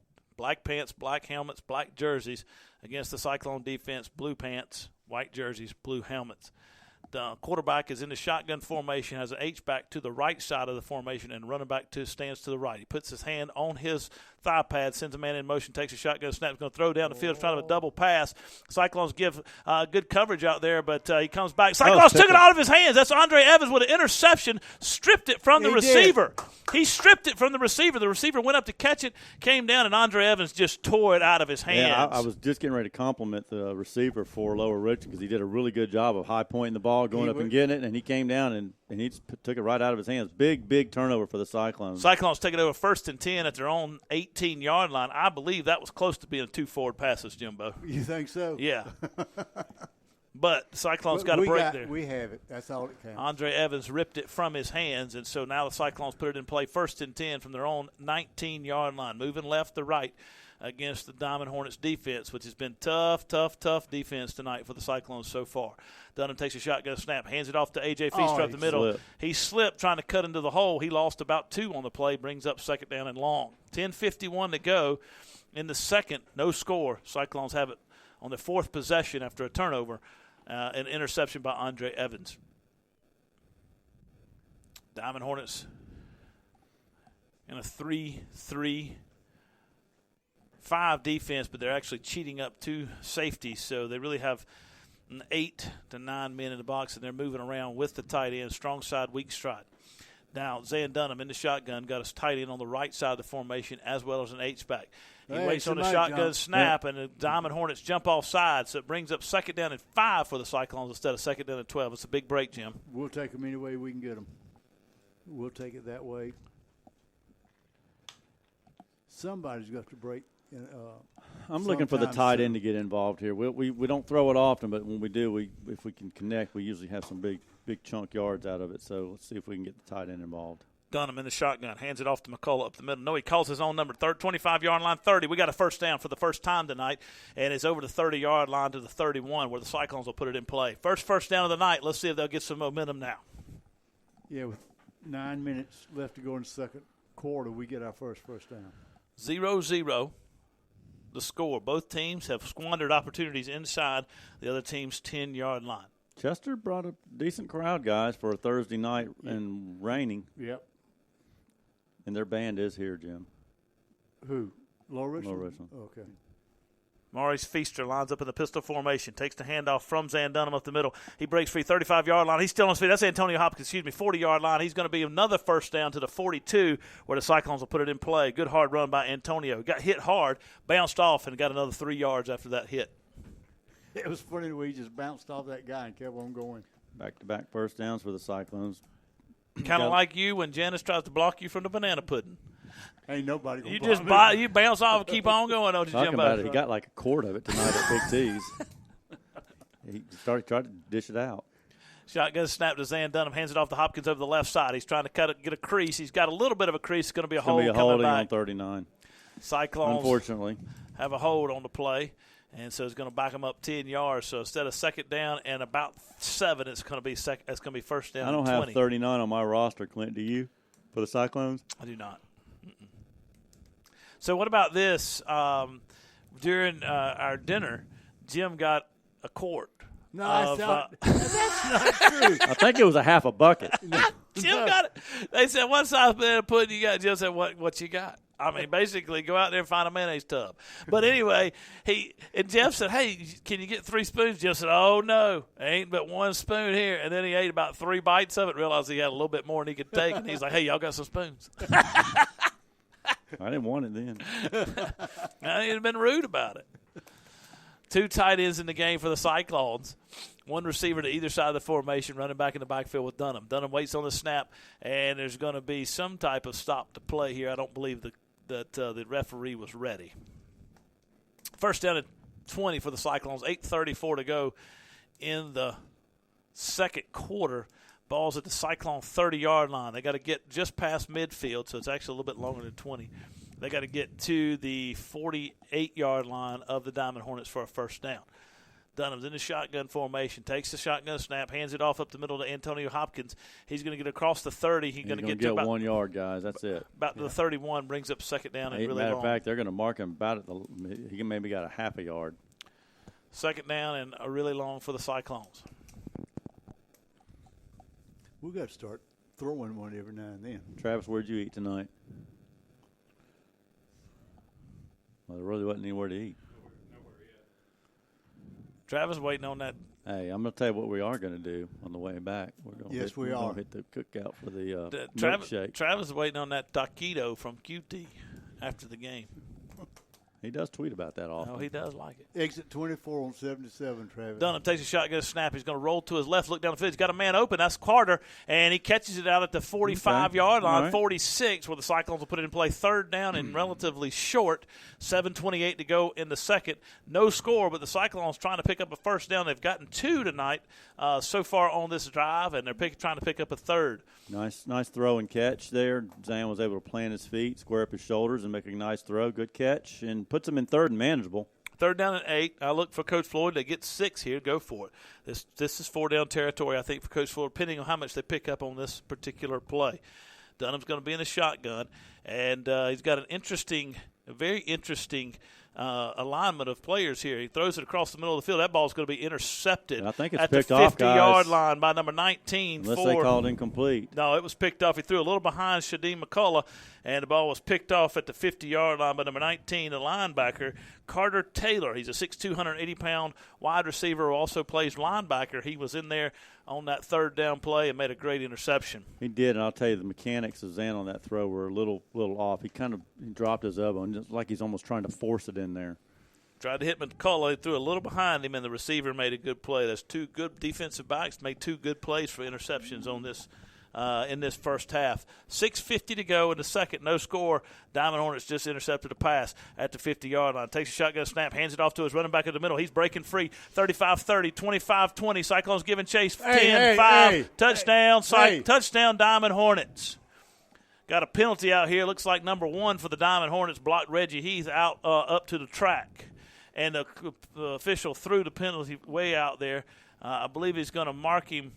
It's going to be back. It's probably going to be 1st and 10 from the 36. So the 21-yard line where the flag is, they're going to back them up 15 yards, I would imagine, after that. So instead of having a touchdown, the Diamond Hornets have a 50-yard touchdown. They're going to have a 30-yard gain and a 15-yard penalty or so, it appears. And this is typical of what we see for Lower Richland. Every time we come up here, they kind of shoot themselves in the foot sometimes with just really bonehead plays. There was really no reason to do that. No, he was a yard and a half out of bounds when he did I want to know why they just called holding up against the track. Whoa, that's personal foul.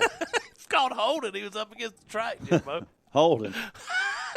He held him to the track. Oh, come on. Okay, well. Well, it took 7 off the board, so Yeah, 6 we off did the do board. that. 6:39 to go in the second. Lower Richland has it on the Cyclone 31-yard line. Takes a shotgun snap, hands it off, running back up the middle. Antonio Hopkins makes the stop, but not until he gets to about the 25-yard line. I tell you what, number 12 is a big dude, Jeremy Barney. He's a 6'2", 250-pound running back, and he is a load who has some speed coming through those holes, and he does not look like He doesn't look like 250, does no, if he's 250, he is solid rock. Second down and 5 for the Diamond Hornets. Cyclones trying to stop them here as they're trying to put points on the board. Diamond Hornets take shotgun snap, hand off to the running back on a counter play. Going to get him up to about the 21-yard line. It's going to be close to a first down. It's going to be third and 1, Clint. I believe you're going to mark him at the 22. 3rd and 1, really short 1.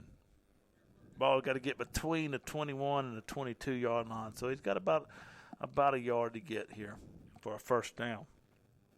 Diamond Hornets get their play call from their coaching staff.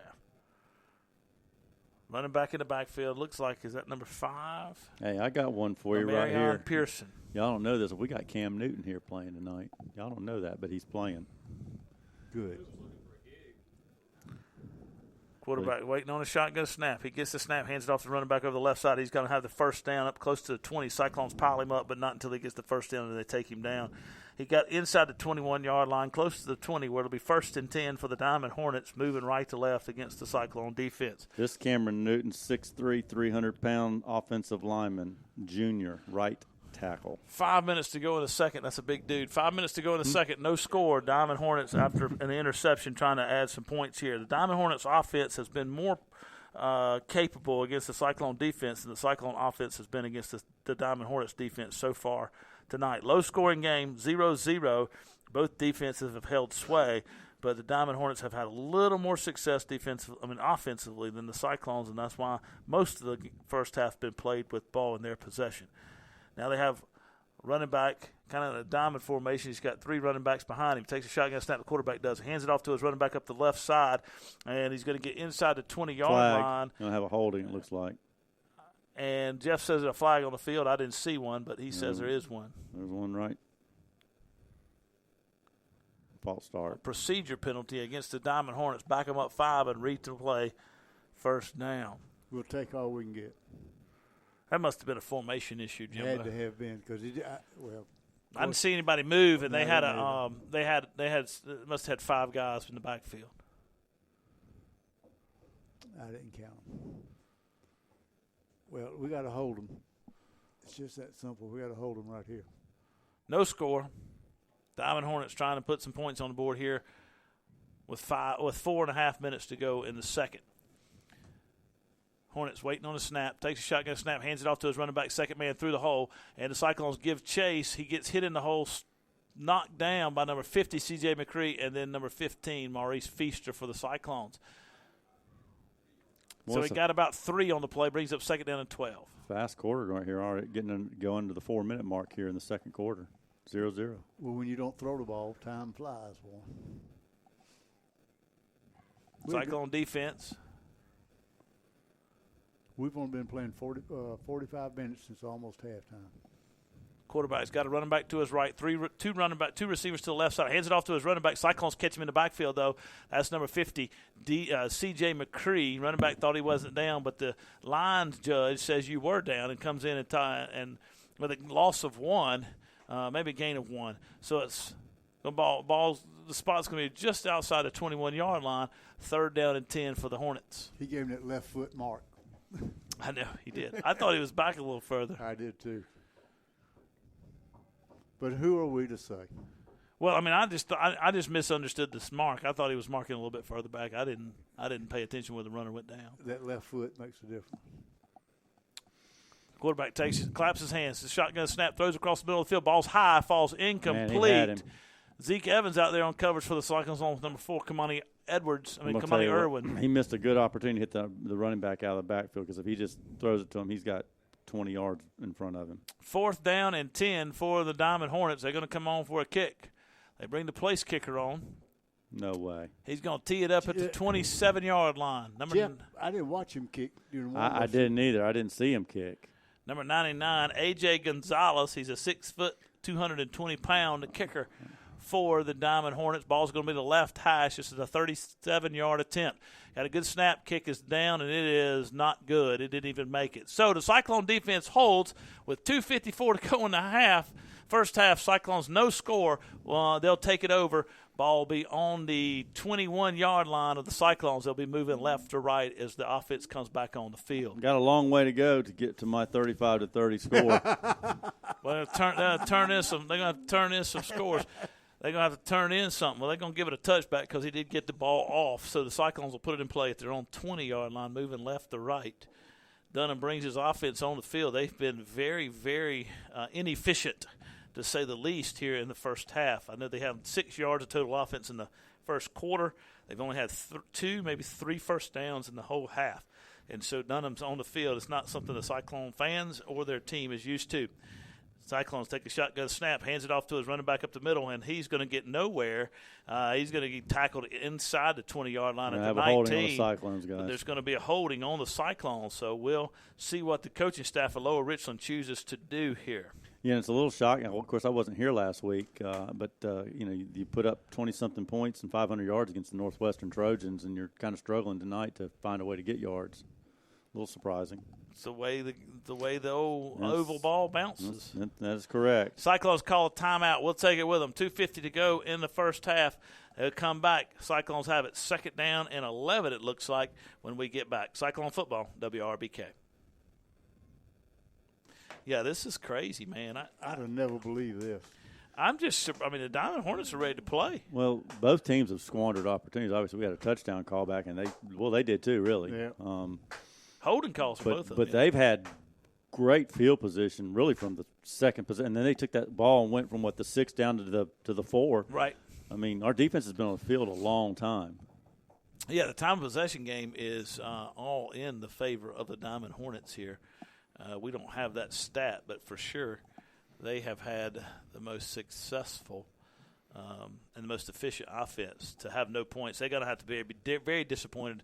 If Cyclones get a couple first downs and just run the clock out, if nothing else here in the first half, the Diamond Hornets are going to be very disappointed at halftime break with no score after having the ball and moving it as much as they have been, Jimbo. Yeah, I agree. I think we've got to look in our playbook to some different plays because off guard, right guard, left guard, it's not working. All right, we're back here at Hopkins, South Carolina, Lower Richland High School, home of the Diamond Hornets. Cyclones and Diamond Hornets locked in a nothing game with 2:50 to go in the second quarter.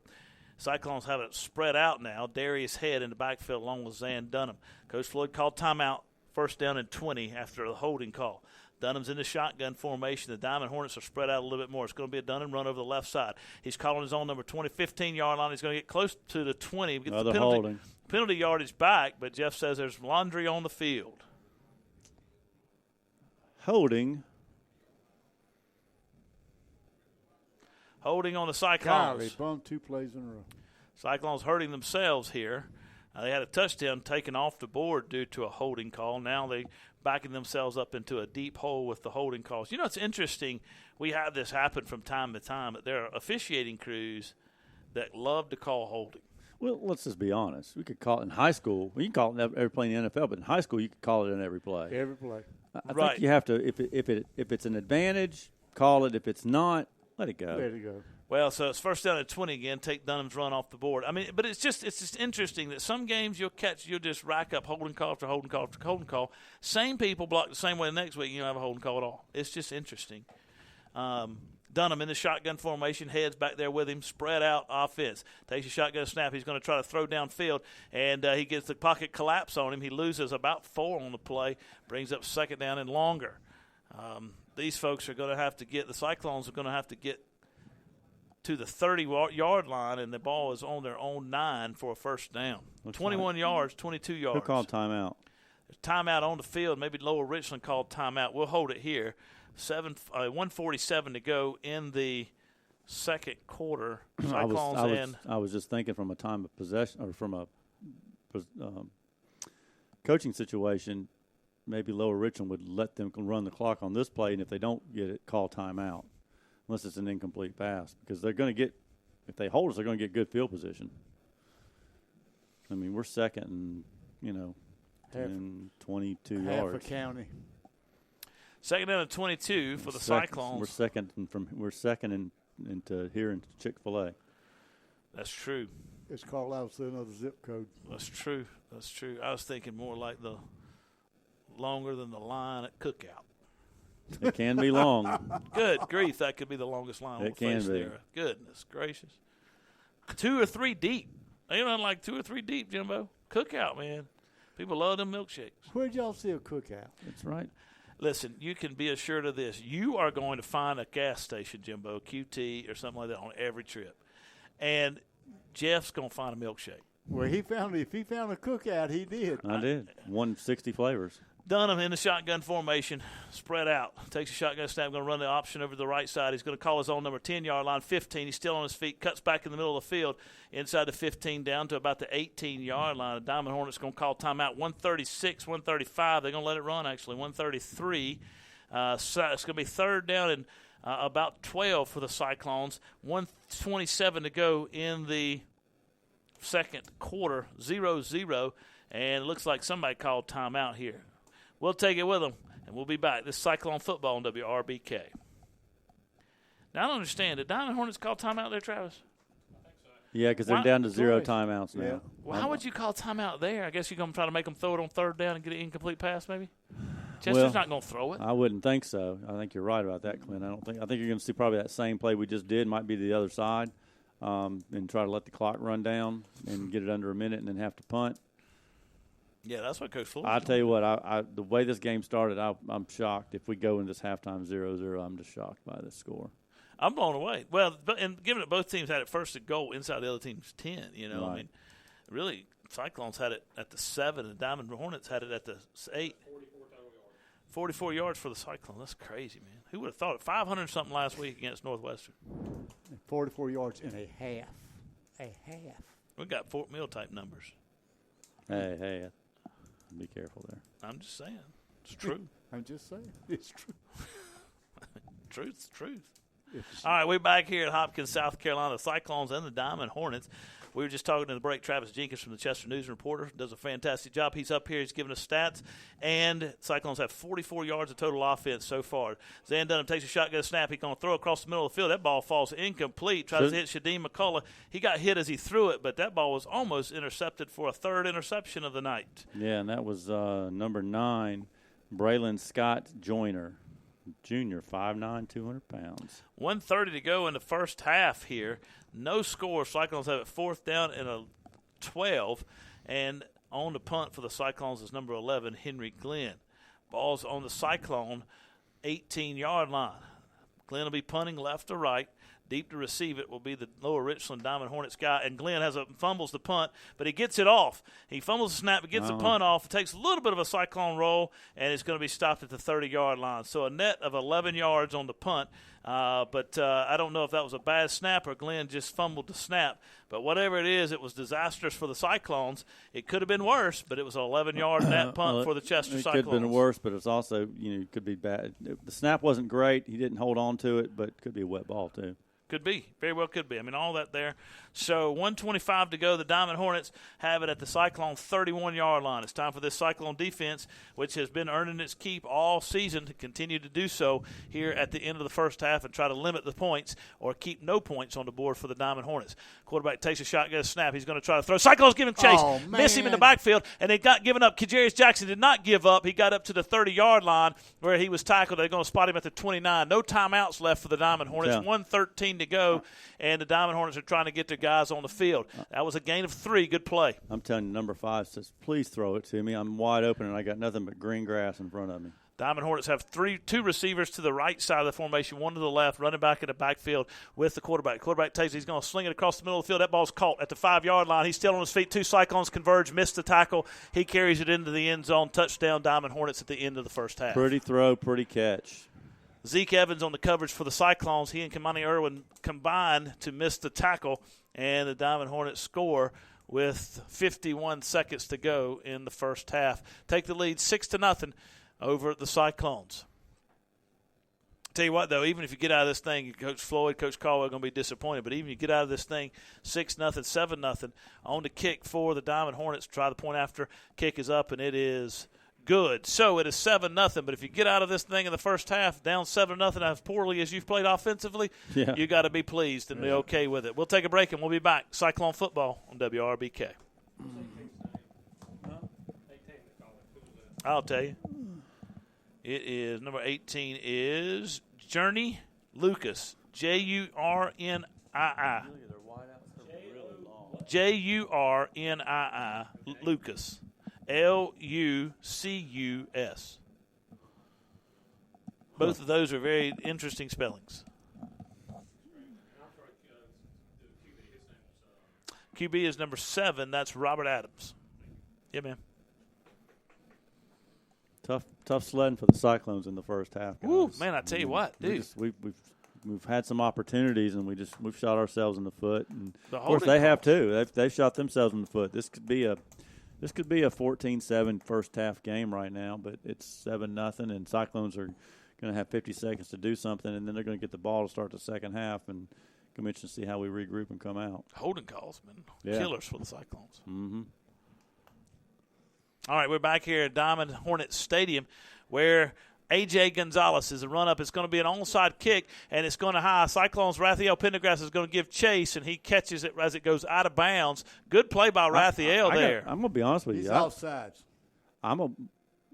If he's offsides, can you not take the penalty yards? Yeah, you could. I don't know. Cyclones should decline this, I would think. I would decline it, and if it's possible. I don't know in high school if it is, but offsides on. I don't know if you can because it's offsides. It's a pre-kick. I don't know if you can decline it, Jimbo. Here's what I don't get: why would you do that? Up 7, 50 seconds to go. You're going to give Chester the ball on their own 45 with 50 seconds. Take a couple long pass plays, and you're in field goal range. All right, A.J. Gonzalez, after trying that onside kick, now tees it up again at the 35-yard line. One of the guys off the far side of the field was offsides, and the onside kick was to the near side. Here's Gonzalez's run up and kick. This is going to be another squibber, and the Cyclone's going to take it. Shadeem McCullough going to take it at the 44-yard line. He just takes a knee. I don't get that. I don't understand that. I think his feet went out from under him. I think he slipped. Yeah. Twice? Well, I didn't say twice. And so then. But Cyclones take it over 1st and 10 at their own 44. Maybe he just he wasn't ready, he wasn't prepared, and so he said, you know what, I'm going to take a knee or I'm going to go down just because. Hey, that's right, guys. One big pass play here, and we're in business. We got 2 timeouts, 50 seconds to go. It's not inconceivable to think that we couldn't score a touchdown. All right, Cyclones have it 1st and 10 at their own 44-yard line, moving left to right. Dunham in the shotgun. He's gone all the way at the quarterback. Darius Head in the backfield with him. 2 receivers to either side of the formation. Takes a shotgun snap. Going to roll to his left. Look downfield. He's got Jaquan Carter. Ball falls incomplete. Threw a little high for Jaquan. 44 seconds to go in the half. Cyclones will have it 2nd down and 10. I wonder why we don't do a fly pattern. Well, I think here, if you can get 10, 12 yards, a couple plays in a row, and you put yourself in position to maybe have a bigger play before halftime. Andre Evans, Trooper Floyd to the left side of the formation. Evans in the slot. Going to run down the field, try to hit him. He hits a man. That's Reggie Heath Jr. Head to the 45-yard line, out of bounds at the 42 of the Diamond Hornets. Cyclones got a 1st down after a 13-yard gain, and that brings up 1st and 10 for the Cyclones. 37 seconds to go in the 2nd. And 2 timeouts. Moving left to right. They practice this every week in the pre-game practice. 3 receivers to the right side, which is the wide side. Dunham takes a shotgun snap. He's going to roll to his right. Got good coverage. Good protection. He's going to throw it downfield. That's Andre Evans. Throws it way out of bounds, about 15 yards over Edwards' head, and that ball falls incomplete. 2nd down and 10. 2nd down and 10. This one we need Dunham to become – we need ZD17 to become TB12. It's asking a lot for anybody. Yeah, don't ask. We don't want it. Much. That's right. We don't want him to become DL13, Devin Leary 13. We don't want that from the NC State Wolfpack. So Dunham in the shotgun. Ball is bouncing around back there. Extra ball on the field somehow. C.J. McCree on the field as the center. Takes a shotgun snap. waits to hit a man in the flats. He's got a man open. That's Darius Get out Head. of bounds. Darius Head's down. He fumbles the football. And the Diamond Hornets pick it up. Dunham gives chase. 30-yard line, 25-yard line, 20. Dunham falls down. Touchdown, Diamond Hornets. Here at the end of the first half, Darius Head fumbled the football on the flats for the Cyclones as he was going down. That was a 48-yard fumble return for a touchdown by the Diamond Hornets. 20 seconds to go in the first half here, and the Diamond Hornets just took a 13-0 lead over the Cyclones. Boy, what else can go wrong? That's tough. That's tough. That's worse than tough. Score 2 touchdowns in A minute. 30 seconds. Less than a minute. Diamond Hornets have an injured player on the field, number 8, but he gets up and runs off on his own power. That is DeMonte Garrett, 6'1", 245-pound junior defensive end for the Diamond Hornets. Cyclones give up 2 touchdowns. This is about as poor of a half of football offensively we've seen the Cyclones play in a long time. They've had 3 turnovers, 2 interceptions, and a fumble. And the last fumble was picked up and returned for a touchdown here at the end of the first half. Over 50-yard return, probably a 52, 53 maybe yard return for a touchdown.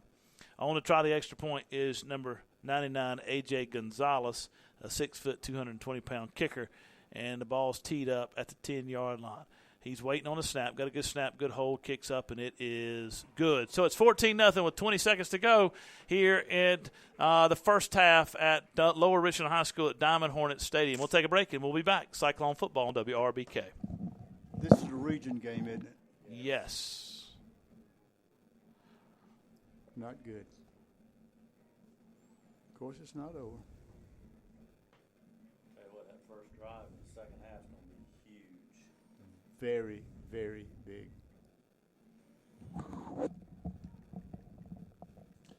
Yeah, this is as poorly as I've seen the Cyclones play in a long time in terms of offensively. Just not making crisp decisions. Right. Well, I mean, I think we had a chance there. Yeah, very few. It's 3 in the first half here, 2 interceptions, almost a third interception. Oh, yeah, that guy should have caught that ball. Gonzalez is teeing it up. Let's see if he loses his footing again. He's placing the ball down this time. He's squibbing it this time. He's laying it down. What do they call it? There's a style you call that. I can't remember what it is. We used to call that watermelon. There you go. That's it. All right, we're back here at Lower Richland High School. A.J. Gonzalez on the kick. Ball's down like a watermelon. He's going to squib it out of bounds. And that'll be a procedure penalty. Cyclones take it 1st and 10 at their own 35-yard line with 20 seconds to go in the first half, trailing 14-0 after a Darius Head fumble was picked up and returned for a touchdown. I keep increasing the numbers of that return, but it has to be close to 57, 58 yards. Travis may know. He's back here with us. But it seems that it was close to that. Nobody there to try to stop him but Zan Dunham, and one man with 3 defenders running with the ball carrier, and Zan trying to stop him. Just was not much of an opportunity for Zan to make a play. A.J. Feaster in the backfield for the Cyclones. They're back to the 2 tight ends. Dunham takes a shotgun snap, takes a knee. That's the end of the first half. We'll take a break, and we'll be back. Cyclones trail 14-0 at the end of the half, and Coach Floyd and his staff will have some words with the players as we go to the halftime break. We'll take a break, and we'll be back. Cyclone football, WRBK. Look at the body language going off the field. Yeah, they're frustrated. Body language. They're not frustrated. Good there. Well, it's all about adversity. We all know that, right? That's right. Got to overcome it. That was in 50 seconds. 50 seconds. I mean, that's crazy. Look at them how there's no pep in their step. Well, we're going to figure it out. Yep, you're right. They may have to repaint that locker room when Coach Floyd gets through ripping the paint off of it. Man, I don't know. He usually is pretty Even pretty calm in these settings. He's just like, listen, if you want to play, come play. If you don't, get on bus. Yelling doesn't really do a whole lot. It's really, you got to get them right in the mindset, right? It's really, coaches coach, players play, and it's really about players making plays. And we're not making good plays at the right time, and unfortunately, we've had some turnovers, some key turnovers, and the down 7-0. I felt okay, like you said, Clint. Down 14-0. I'm thinking, man, we're offensively we're really struggling, and I think this first drive of the second half is going to be huge. I don't think we can go 3 and out. Yeah, you wonder, one of the things that's been interesting here, and I'm not sure if we're back from a break or not, so if we are, welcome back. Cyclones down 14-0 to the Lower Richland Diamond Hornets, and they scored all of their touchdowns and all their points within the last minute and 25 seconds of the first half. It was 0-0 up to that point. Had a touchdown on offense, and then they had a long pass play and then a scoop and score on a Darius Head fumble right at the end of the first half. So, we're back here, and we're talking about the first half, and it was 7-0. You thought, you know what, as poorly as the Cyclones have played, 7-0 is not that bad of a score going into a halftime break. I think we actually said that online. Now you're down 14, Jimbo. You've had no success at all. I don't know what the numbers are for the first half. Travis will have them for us, Travis Jenkins, and we thank him for that. But you have no offensive efficiency, less than 50, 60 yards on offense. And, where do you start to get your motivation that you can come back? At some point it starts to be a question of whether or not we're going to be able to come back and put 14-21 on the board. I think the thing that sticks out in my mind is the body language going off at the end of the half. I mean, there were slumped shoulders, heads were down, just total dejection, and that's where Coach Floyd's going to earn his money at halftime, is trying to get these guys, get their heads back on straight, get them back in the ball game, and play smart football and block and tackle and complete passes. Just things that have to be done, as Jeff said. First drive of the second half is going to be very, very important. A little bit different look coming on, running across the field here. I don't know where they went, but now they're back on the field. Yeah, you just wonder, I don't know what when they went to the left side to try to, to our right side off the field to try to get a little halftime break. You don't know if they were sent back to the other side of the field or what. But Cyclone team runs back across the field now, and it looks like they got a little bit of energy back. But you just wonder, too, at some point, you got to kind of ask the question, how big is the loss of Kevin Anderson at the center position for you? It's a senior, makes a lot of the calls. He makes things happen. We had a lot of success running the ball upfield and up the middle all season, and now Kevin's out this year and this week. And maybe for the next couple of weeks, and C.J. McCree, is sophomores in there. And so you got to start asking the question, what's the difference there? Is there a difference? Obviously, there were some costly holding penalties, and you're gonna get officiating crews. Jim, I know your crews never did this, but you're gonna get officiating crews that are a little bit inconsistent. It's unfortunate that you can play for 4 or 5 games and not get those calls go against you, and then you come out and you got officials, you got a couple who just call every time you block a certain way against you, and that's something the team's got to adjust to, and that's going to be a challenge. I mean, I think both teams in the first half kind of stumbled across themselves a little bit. Let's be honest. Lower Richland had a touchdown call back. We had a touchdown call back. Again, it's body language tells me a lot. It looks a little bit different. Maybe they went to that side and had a little word of prayer, and now they've done back on. They all came back on the field a little bit more hop in the step, if you will. But this drive is huge, guys. When we get the ball back, I'm not going to say we have to score to win this game, but we need to move the football and we need to keep the defense off the field, because really the defense was on the field a long time, Clint. Oh, absolutely. The offense has got to be more proficient. Let's take a break, and we'll be back. This Cyclone football on WRBK.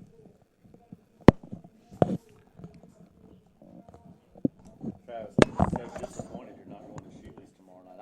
I'd bet my paycheck you were going to Sheely's.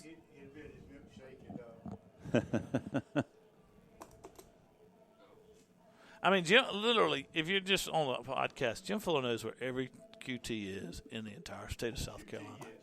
I mean, it's like so I got to get gas. I got to get gas on the way home, and Jim Fuller's like, "Can you make it to exit 24?" Yeah, that's QT on the right, mile and a half. Yeah, mile and a half on the right. You can get there. No problem. Hey, now if we can get there and they get the apple fritters, I'm game. Well, here's the problem. They had them last time we went to that QT. Mm-hmm. Yeah. Yeah, can we call ahead? Yeah. Travis, you an apple fritter guy from the QT? No, he sticks with the taquito rolls. Taquitos. I get that, but have you had the apple fritters? I have not had the apple fritter. Oh, you need. I've had the donuts. I've never No, had you the need to get the fritter. apple fritter, Really? and then Okay. take it home and put it in the microwave for about 20 seconds. Okay. And thank me later. It's the Cadillac of gas stations. Oh, it's absolutely. Now, It's the Tiffany. I was gas up in stations. I was up in Pennsylvania, New Jersey this week. Of course, they have them in Florida, but you've heard of Wawa, right? Right. I like a Wawa. Oh, Wawa. I like The a Wawa. I think Wawa's a step ahead of QT. I'm not going to. That's blasphemous. But that's blasphemous. But I'm going to. I like a Wawa. No, I was going to say QT is it's the Tiffany's of Well, then in North Yeah, Carolina yeah. they got Sheets. it's the Mercedes Benz of gas. It's the Mercedes Benz driving past the Tiffany's. of gas stations. I love Wawa though. I like a I've Wawa. never been to one. Oh, you Wawa's got the fountain, the drink stations inside where you can pick like you see the old fashioned Coke things and you can pick whatever drink you want, Oh, really? flavor you want, and all that. Like like we saw it. You ever been to Sugar Bears Vodka. down there near Green Sea? No, There's the only place I've ever found pimento cheese puffs. What? that'd be a They were the hard no best for thing- me. God, those are the best things ever. Well, we know you like that. Were you wearing your leather jacket when you bought it? Probably. Yeah. All right, we're back here from the break. We're at Lower Richland High School. We're excited to have Travis Jenkins with us here on the air. Jim had to take a little break, so we got Travis on from the Chester News and Reporter.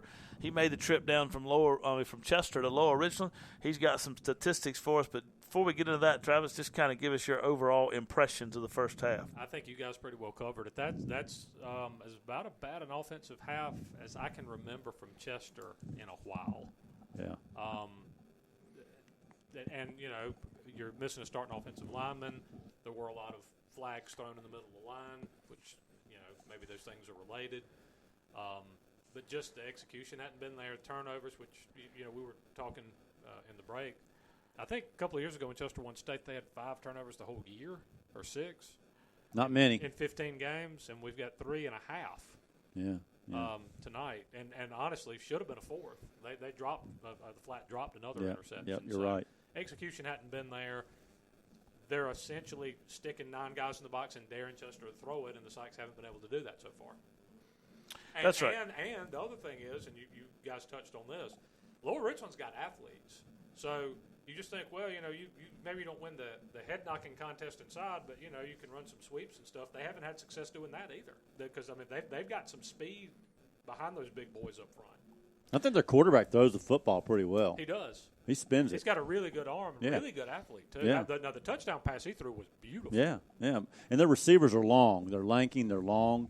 But you said this, and I was thinking about this coming up here today. They've got athletes. They've always had athletes, right? And you can win with athletes. If they're good athletes, you can win with good athletes. They don't have to necessarily be good football players. Well, you have to get the idea about Lower Richland from a couple of years ago when we came here and they had like the 2 DJ booths in the parking lot for homecoming. Right. Like 50 people with like smokers and grills and stuff, and they were terrible. It's not the same team anymore. No, and I missed all that smoking and all that, all those smoked meats and all that good music and stuff because it was raining when we got here. But certainly that was one of my favorite moments. It was homecoming. We were just talking about the homecoming queen had a gold lame dress on. Jim talks about that all the time. She was a beautiful lady, young lady, and won the homecoming course. We'll take a break. We'll be back. Cyclones and Diamond Hornets. Cyclones down 14-0 at the half. I do have stats to go. Yeah. We'll do them right now. Yeah. We'll do them next. Hey, Blake Peeler. Hey. How you doing, buddy? Thank you, buddy. A little frustrated? What? Just, I understand, man. He had them down for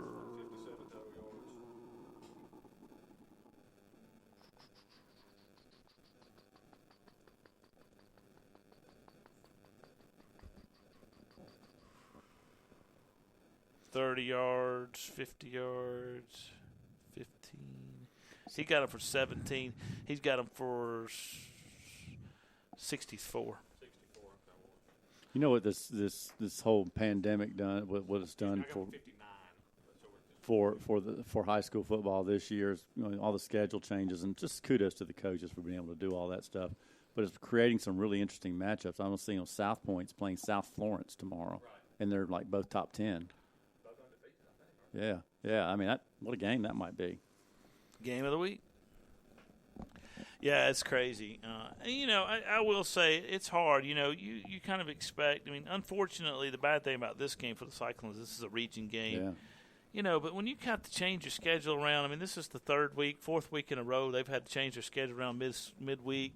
These kids are, playing on Thursday. You go from playing Wednesday to playing on Thursday. Their minds are not. I mean, it's just you never know with high school kids, Right. and it's tough. It's just tough. Chester's had one game against the team they were scheduled to play on the day they were scheduled to play them. That's Fort Mill. Fort Mill. Yeah. Every other game, it's been, and there's no preparation time either. Now, it's the same for both sides. And I asked Coach Floyd about it, and he said, hey, as long as they've got the same amount of time to prepare for me as I do for them, Right. it's not that big a deal. But you're just. All right, we're back here. Cyclones trailing the Diamond Hornets Lower Richland. It is 36 seconds and a halftime break. They'll give them 3 more minutes to warm up. Cyclones warming up. Coach Floyd, Coach Caldwell, Coach Dodson, and others have had conversations with their different position groups. I think I saw Coach Dodson really working with the offensive line. Cyclones have been pretty much anemic on offense. Travis has got some stats. Go ahead and give us some, Travis. Sure. Real quick, for Chester, there aren't many to give you. Sherrod Feaster's got 2 carries for negative 2 yards. Zan Dunham, 5 carries for 13 yards. Antonio Hopkins has logged 3 carries for 15 yards. And then McCullough, 1 for 2. Zan is 4 of 9 passing for 29 yards, 2 picks, unfortunately. And nobody has more than 1 catch. Lower Richland hasn't put up tremendous yards, but they do dwarf what Chester's done. They have 166 total yards. Wow, Chester's had. And then they have some hidden yards in the fact that the field position that they enjoyed, and then the fumble return right before the half there. Half of those 166 came on that one drive when they got down and didn't score on that 4th and goal. Yeah, they did. Yeah, but that was a good drive for their part. Yeah. I mean, it was like a 94-yard drive or whatever. Right. And we were just talking about something real in the break there, Clint. It's really interesting. Chester has played 1 game out of 5 against the team they were scheduled to play on the day they were scheduled to play them. This has been such a weird season, and that's not uncommon. I mean, you could say there are teams that haven't played a game yet. Yeah, that's weird to me. In some parts of the state, and here we are playing our 5th game. Yeah, absolutely. It's kind of crazy. The unfortunate thing is that, at some point that takes its toll. You never know what high school kids are going to do. Remember, we're dealing with 15, 16, 17, 18-year-old no kids. prep time for anybody. Right. And, who knows what's going on in their lives, who knows what's going on during the week. Changing the last minute, decided to go on Wednesday, decided to play on Thursday. And so they didn't have all that stuff. They were supposed to play Mid-Carolina. Now they're playing Lower Richland on the road. And you could have been preparing for a spread team, and suddenly you're playing a team that's right. Runs the wing tee or something. Like, Louisville thought they were going to be playing C.A. Johnson until Wednesday. They found out Wednesday morning C.A. Johnson went into the protocol, so they lined up a game against Batesburg-Leesville. So out of nowhere, you go from facing a team that's like 3-receiver pistol to a team that's just going to run the ball. Right. And you literally have 2 days to prep for that. Right. So this is just, but it's everybody's facing that. Absolutely, absolutely. So Travis, thank you for joining us during the halftime break. Teams are starting to come back on the field. We'll take a quick break and we'll be back. This is Cyclone Football on WRBK. I just saw number 77, Daddy. He's big into? Andre the Giant. Biggest man I have ever seen in my life. Fuller, you didn't go to the concession stand and bring us back any M&Ms? No, You're not the guy I thought you were. I didn't think about it.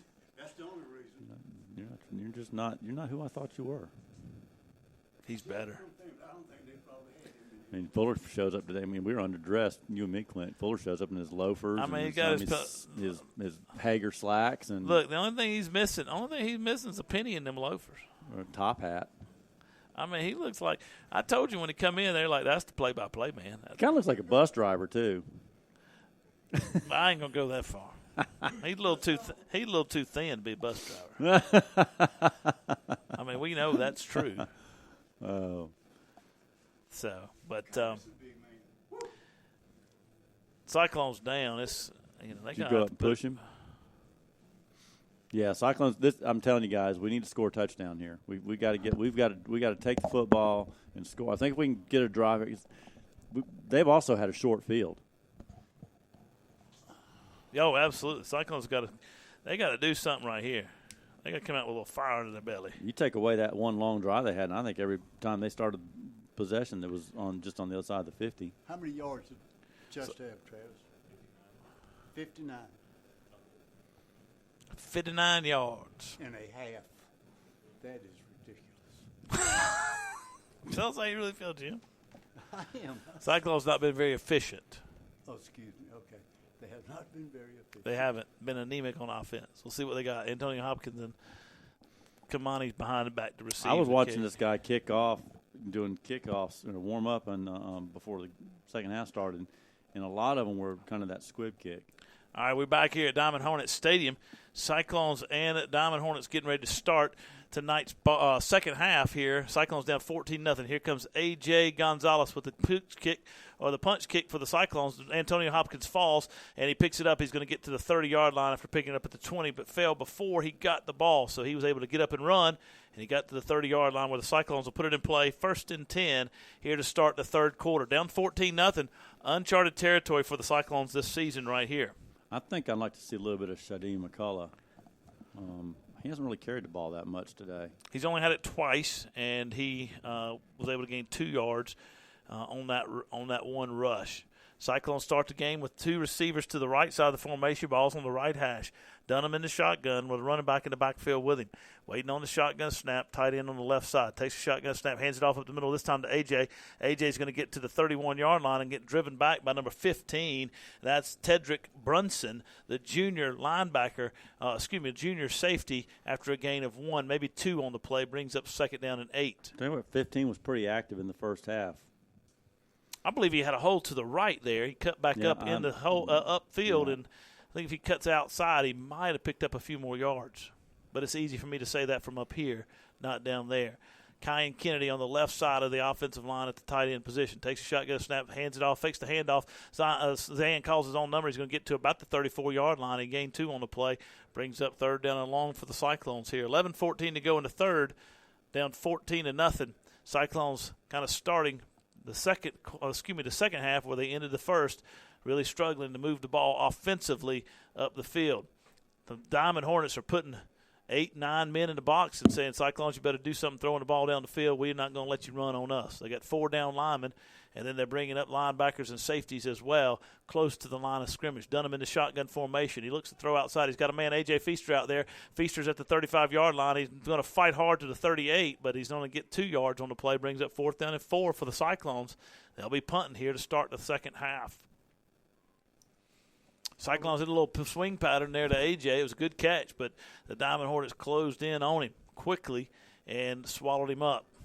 I think we'd have sent somebody out past a yard to gain mark and then thrown it to that guy, whoever. Pull your microphone a little closer there, Jimbo. We want to hear you. All right, got you covered. All right, good snap to Henry. Got a good kickoff.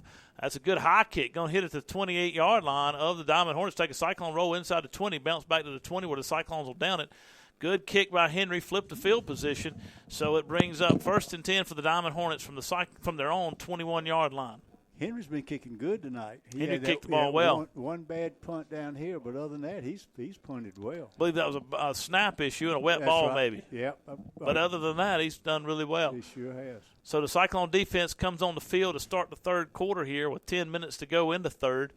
Trailing 14-0 to the Diamond Hornets. Offense was unable to do anything. 3 and out on the first drive of the second half. Now the defense has got to step on it here and pick up the game. Diamond Hornets are going to be in the shotgun. Ball's on the right hash.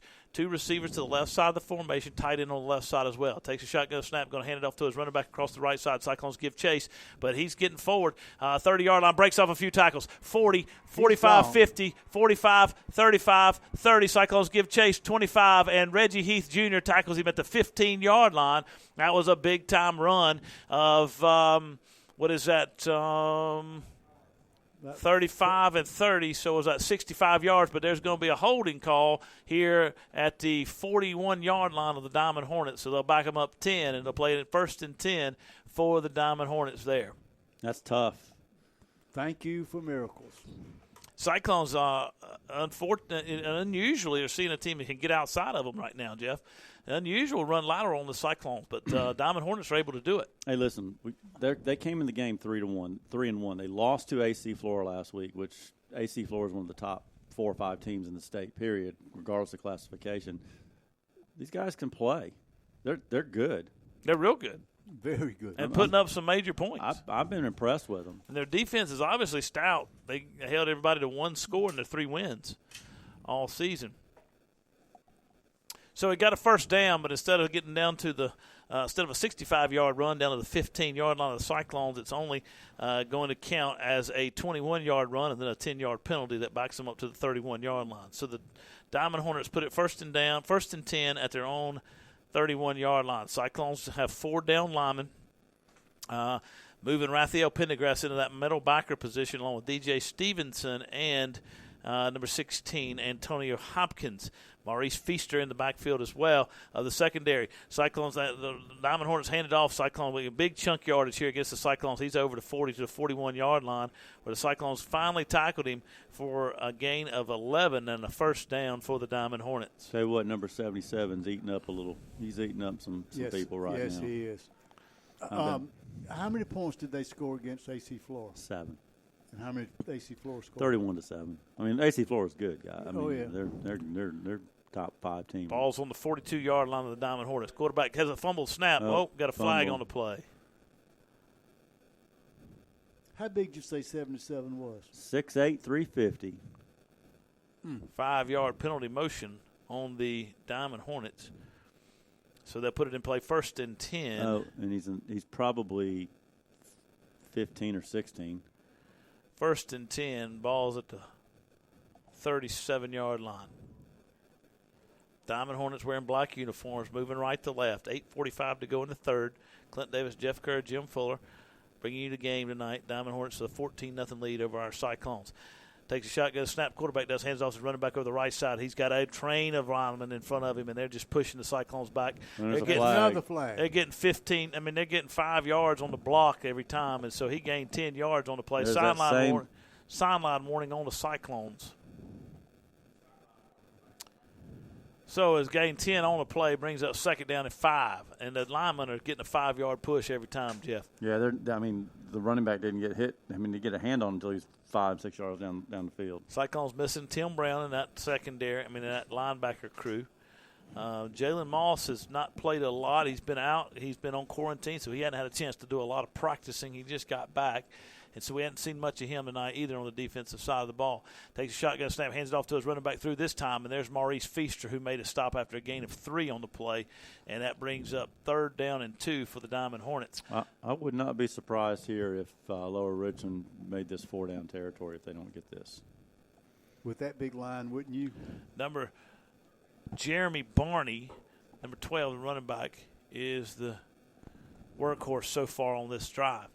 Quarterback's in the shotgun, claps his hands, waits on the Cyclones to move. They didn't. So now he looks over the coaching staff, gets his audible, calls it out to his lineman, moves his running back to his right side, takes a shotgun snap, hands it off to his running back O'Barney over the left side. Cyclones give chase, but Raphael Pendergrass takes him down, but not until he picks up a first down, and a gain of 6 on the play brings up 1st and 10, balls on the Cyclone 44-yard line. 7 minutes to go in the third. Cyclones down 14-0.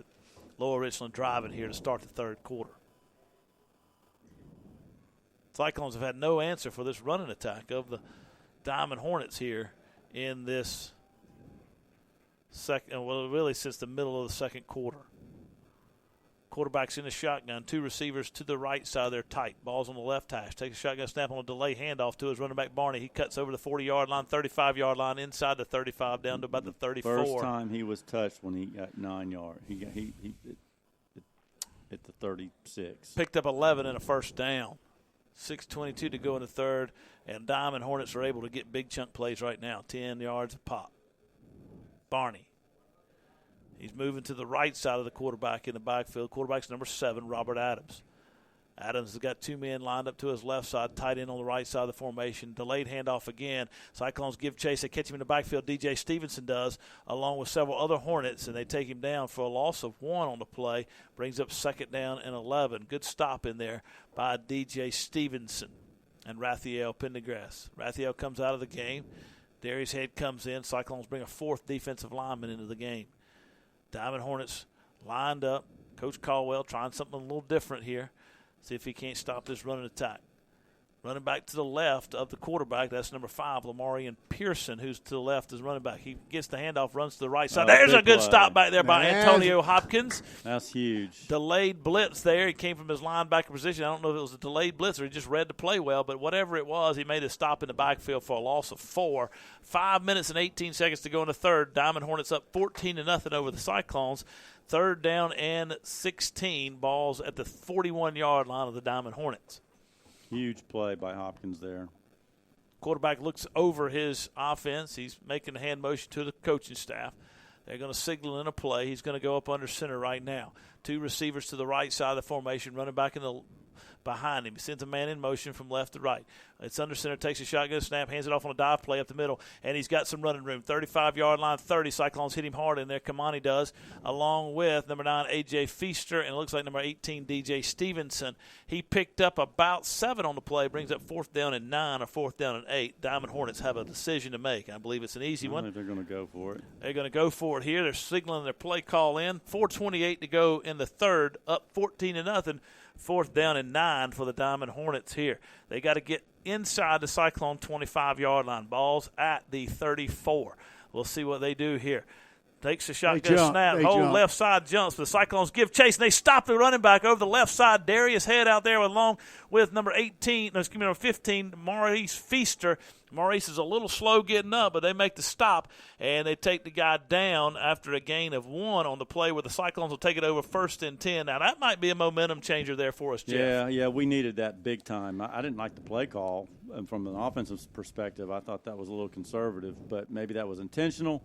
But, hey, good job by the Cyclones. We got to score here, guys. This is not optional now. We have to score. We have to take the ball and go down the field and score. The whole left side of their offense jumped, and they didn't. But that's okay because if they call it, then they got to replay the down. Yeah. All right, Maurice is going to get up. Slow to get up, but he's going to get up. Not sure what's going on with him. Like a little ankle, maybe a problem. And I tell you what, the Cyclones getting thin at that linebacker position. He's wobbly. Losing Tim Brown, had a couple others out. Jordan Bowser's not in the game tonight. I don't see him on the sideline. He might be caught up in some protocols. Who knows? But he's not on. Doesn't see number 28 dressed right now. So Cyclones are down on some players on that defensive side of the ball. And you never know kind of how that stuff's impacting them as well as they play here tonight. Kevin Anderson didn't get to start tonight. He's out with an injury. He's the starting center. And C.J. McCree has been in for him. Zan Dunham takes a shotgun snap. He hands it off to he fakes the handoff to Shadim. He calls his own number, 40-yard line. He's still on his feet, 45-50, and he's going to run out of bounds inside Diamond Hornets territory at the 48-yard line. Big run there by Zan of 20 yards, and a Cyclone first down with 3:57 to go in the third. Just as important, and no flag. Amen. Coach Floyd and Zan were having quite a conversation during halftime. They walked across the field several times together, and Coach Floyd was coaching him up. So we'll see what happens here with the senior signal caller. It's time for him to step up as a captain and lead this team. Waiting on the shotgun snap. Takes the shotgun snap, hands it off up the middle. This time to Shadim. Shadim's going to get to about the 45-yard line, and that's enough for a gain of 3 and brings up 2nd down and 7.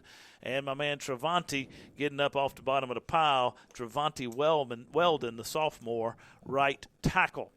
C.J. McCree at the center position. Ben Taylor to his right.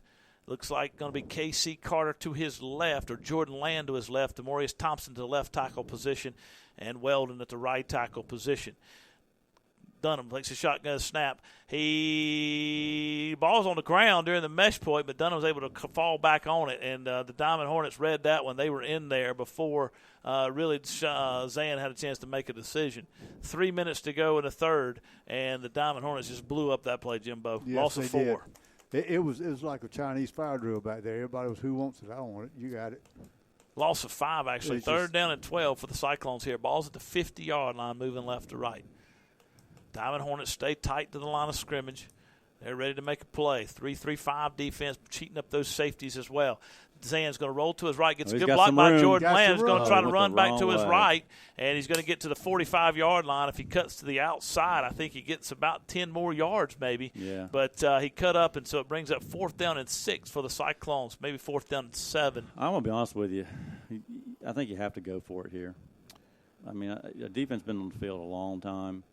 I think you just got to take your chances here and What would you call? Cyclones in the ball at the 44-yard line of the Whatever. Diamond Hornets. They got to get to the 38. Whatever would get me 8 yards. No joke. Would you roll out? Or would you? I mean, I think you have to. 2 minutes to go in the third. Cyclones have it 4th down and 8. 4th down and 7. Dunham in the shotgun formation. Tried to draw the Diamond Hornets off sides, but was unable to do it. Takes a shotgun snap. He's going to try to throw down the field. He's on his run. He's rolling to his right. He throws across the field, and he throws the ball incomplete. There was a man, Jaquan Carter, but there were 2 Diamond Hornets in front of him. That ball falls incomplete, and so the Cyclones turn it over on downs. Ball's on the 44-yard line of the Diamond Hornets. They take it over, leading 14-0 with 1:48 to go in the third. Time is getting short. Cyclone defense on the field. This game is flying by. It started at 7. It's 8:30, and we're almost in the fourth quarter here.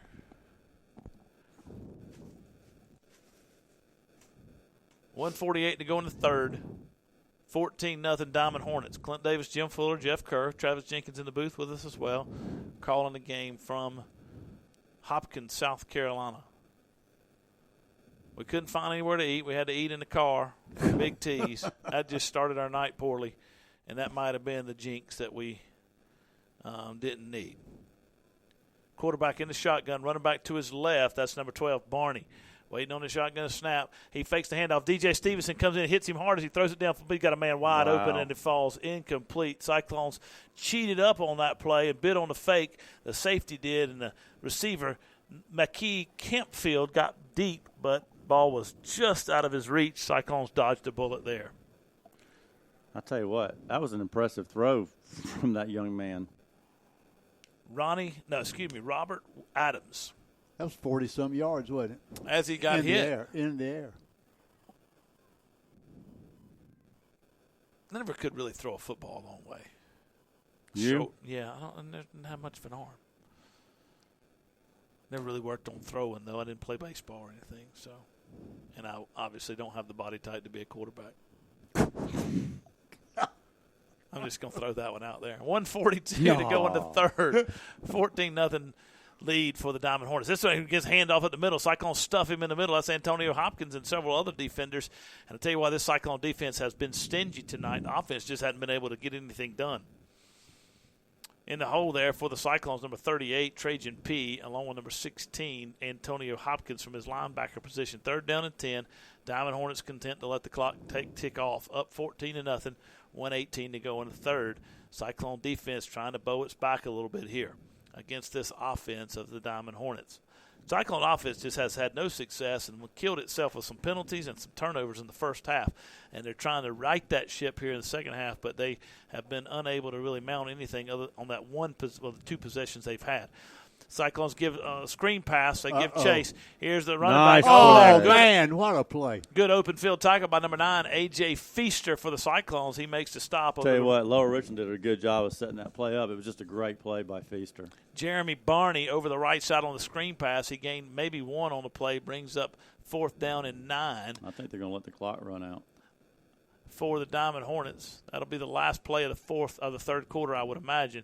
And we'll start the fourth in just a moment with the Diamond Hornets up 14-0 and the ball at their own 45-yard line. If the Diamond Hornets go for this, they are No certainly respect. they are they are coaching in a different philosophy than I would be. Based on how the game's going, I'd punt this baby as far as I could punt it. Now, the Cyclones have blocked 1 punt, and 1 punt was 7 yards. But still, I sure wouldn't go I'll for take it my right here. chances. Would you, Jim? No. Jeffrey? No, All right, sir. that's the end of the third. We'll take a break, and we'll be back. Cyclones down 14-0 when we come back. That's just totally in your face. That's what he's doing. You know, in your face. You're not going to make it. Well, let me tell you this: if he goes for it here, he's stupid. Why would you give a team that can't move the football? And Right, no, I think it'd be the worst thing you could do tonight. give a team that can't move a football, who had 59 yards of offense in the first half, the ball at your 45. In case y'all are wondering, the last time Chester was shut out, October 3rd, 2014 against Lancaster. I think I called that game. 27-0. No, they're going to punt. They got to punt. Cyclones giving the punt team punt return on. I mean, there's number 3. I was going to say, if he don't punt here, he is crazy. He just let time run. Travis, your Skins are tied up. Never mind. They're down 7-0 first quarter. Who's this? Redskins. Oh, no, that's the football team. Don't call them Redskins. Oh, excuse me. I'm sorry. That's all right. Football club. All right, we're back here. Whatever they are. Diamond Hornets up 14-0 over the Cyclones. Start of the fourth quarter. On to punt for the Diamond Hornets as Ronnie Lee, coaching staff, made the right decision, in my opinion, to punt the football here. He's got a high floating snap. Cyclones give chase, but he got a good punt off this time. Ball's going to hit, and it hits a Diamond Hornet at the 25-yard line. Andre Evans picks it up for the Cyclones. He's moving forward 30-yard line. He's got it, guys. He's going going to down take it to the house. He's going down the house, but that ball's dead. It hit the Diamond Hornet. So it's coming back, and the Cyclones will put it in play. First down and 25. First down and 10 at the 25. That ball hit the Diamond Hornet in the head. It's dead at that point. Right, that's correct. But it was interesting, wasn't it? Well, that's why he got free. The Diamond Hornets quit chasing him. But Andre did run it hard around the outside, but that ball was dead. It hit the Diamond Hornet right in the top of the helmet. Did you see it, Jimbo? Yeah. It's dead at that point. In high school, it's dead. I think it's dead at that point anytime, but certainly in high school. But you got to admire the guy for his gumption to go, just in case they missed it. Hey, man, he got after it, baby. Yeah, he got was after gone. it. Yeah.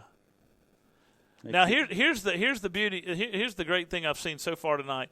The Diamond Hornets have a ball boy who can't be more than 7 years old, and he went out to get the football, and the officials pointed down the field 35 yards, and he made him run down there to get it, and he's coming across. He's coming back across on Jeff's favorite track. What do we got going on here, guys? I can't figure out We're what's gonna happening make them kick here. it again. Legal touching? Did they throw a penalty? I was watching the little boy. But I don't understand. I don't know what the penalty. The guy said illegal touching, but I don't. He can't help it. It hit him in the back. That's not illegal touching. That just downs the ball, doesn't it, Travis? It did. Unless it's considered interference. Unless he went out of bounds, maybe. But it would have been. He was really close to He was, and I'm just wondering if that might have been the call. But why wouldn't you just add that to the end of the run where the ball was touched?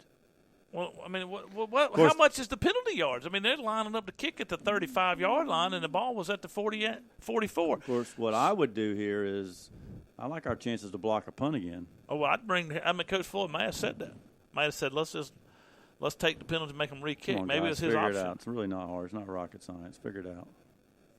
I thought once the ball was kicked, if it didn't happen in the kick, and if it was a penalty after the kick, it goes to the end of the run, end of the kick, right? End of the play.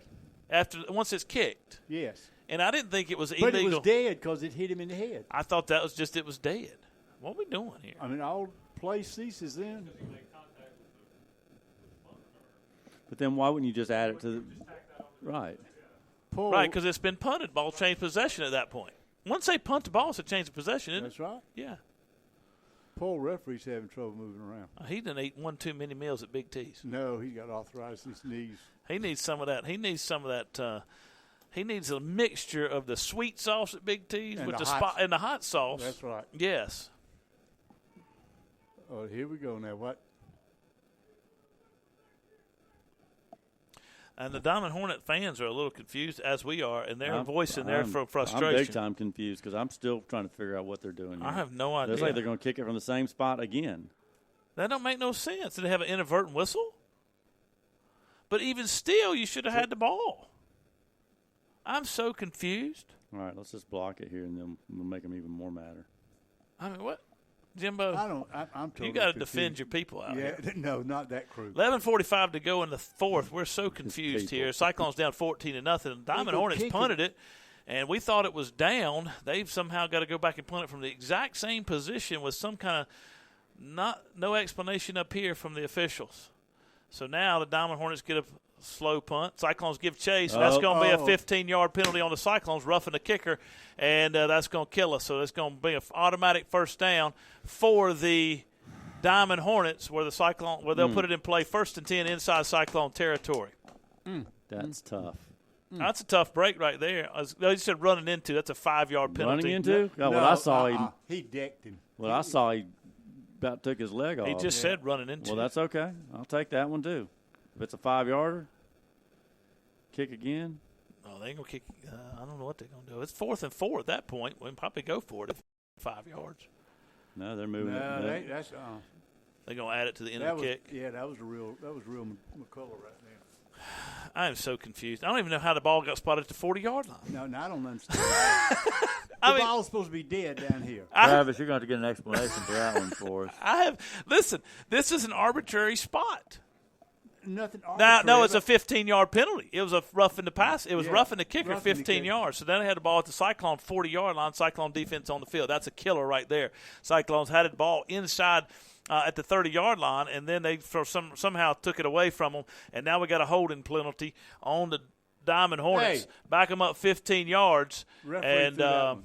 We got 2 penalties, it looks like, on the Diamond Hornets. One on the receiver and one on a lineman holding up the middle on the run over the right side that gained about 6 on the play. That's more of a personal foul. I'm terribly confused by this situation. Cyclones forced a punt. Ball was punted. It hit the receiver on the. It hit the Diamond Hornet gunner on the helmet. It's supposed to be dead there. The Cyclones return it back. They bring it back. They're going to be a face mask penalty on the on Lower Richland. It might be a dead ball. Somehow they bring it back up here and punt it from the exact same spot, no explanation. And then the Cyclones get a 15-yard roughing the passer, so now the defense is back on the field. Holding on Lower Richland. And fourth quarter is going to take an hour and a half. 11:23 to go in the fourth. There's a hold on Lower Richland, and there's also something here in the back, or there should be. I thought there'd be 2 penalties on the field. Well, maybe not. Maybe he just threw that penalty because he saw it as well. No, some guy ripped A.J. Feaster's helmet off. Yep. Coach Floyd's pretty hot over there, too, right now. I don't really think these officials understand what's going on at the moment. I don't think they've lost control of the game.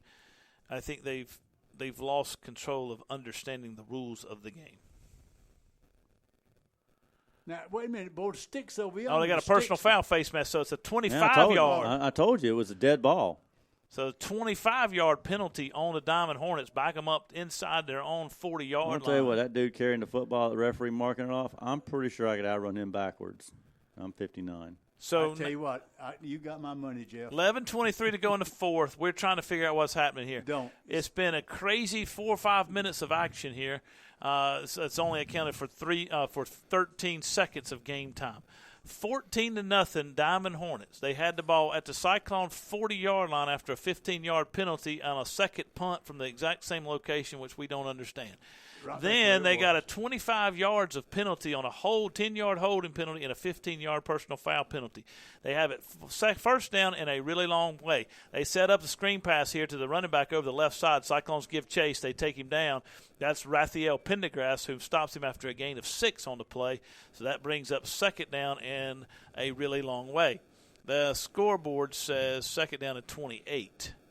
They got to get to the Cyclone 30-yard line for a first down. The ball's on the Diamond Hornets 45. So that's actually 25 yards that they have to get here. Quarterback's in the shotgun. That's Adams. He's got his running back Pearson to his left, 2 receivers to the right side, balls on the right hash.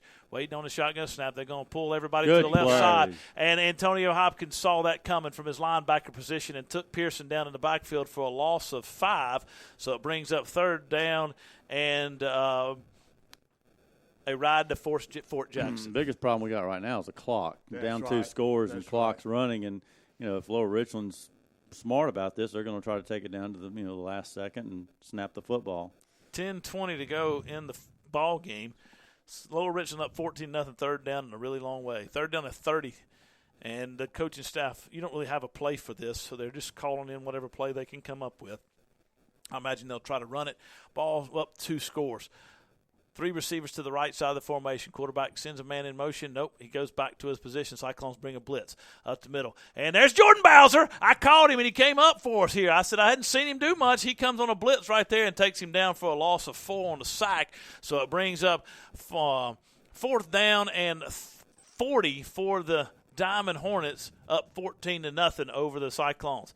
Here's the bet, guys. Number 3 will not get this punt to the sticks, to the line of game. I bet he doesn't get it to the midfield. 4th and 40, ball's on the 30-yard line of the Diamond Hornets. They got to get to the Cyclones 30. Andre Evans comes up for the Cyclones. He's standing at his own 40. Just the line don't, to gains the Cyclones don't even 30. rush it. Cyclones bringing the team up here like they're going to try to rush it. We'll see what they do.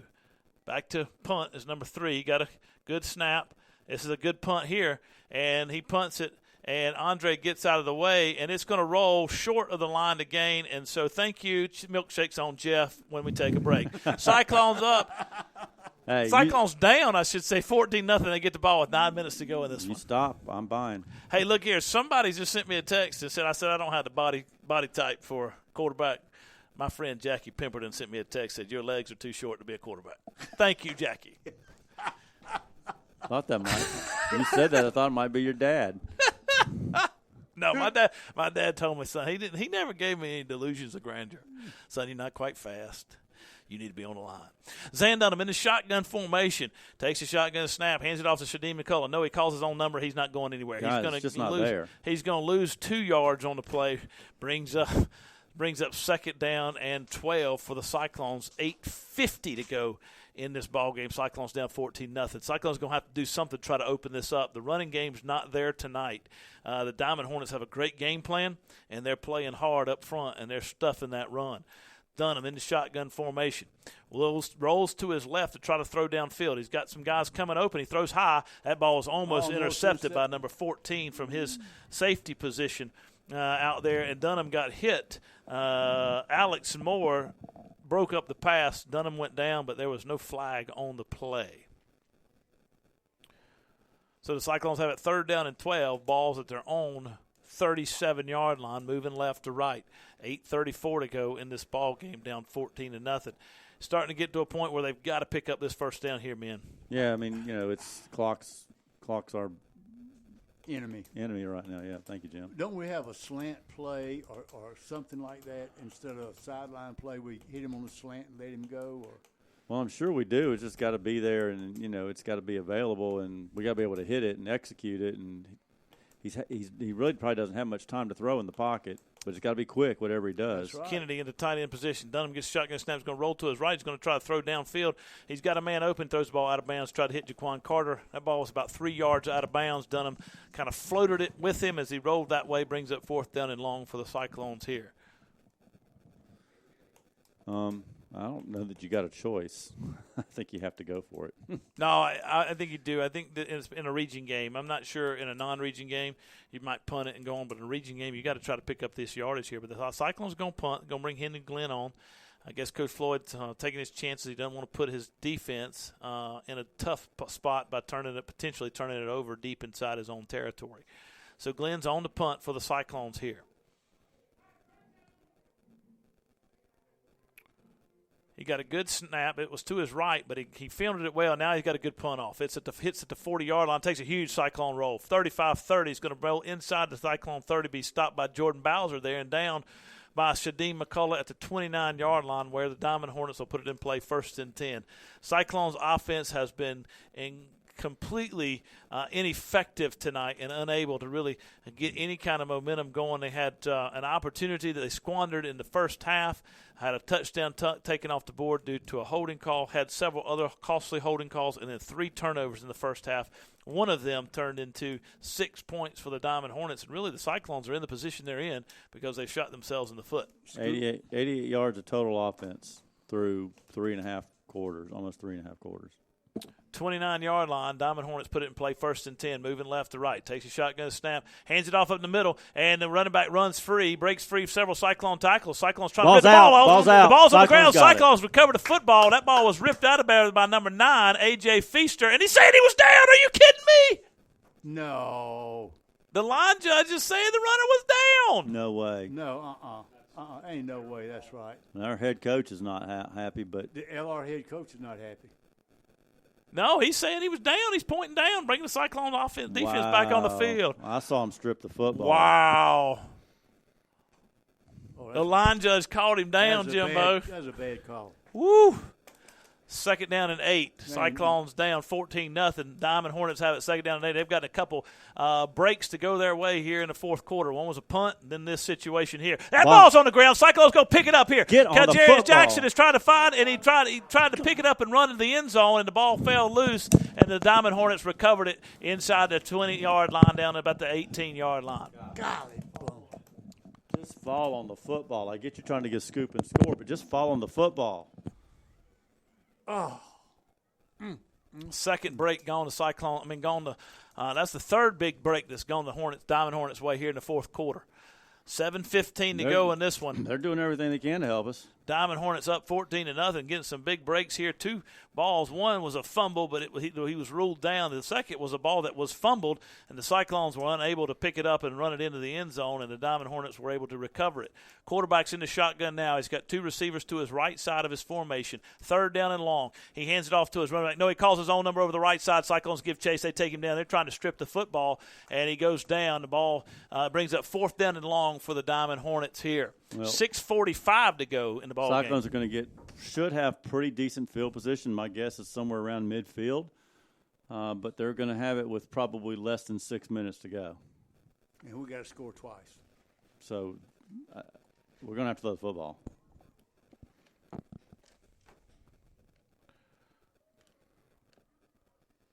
I think if he gets an opportunity to return this, I think he has to. Andre Evans stands at the 45-yard line of the Diamond Hornets. Punter is deep inside his own 5 at the 3, waiting on the long snap.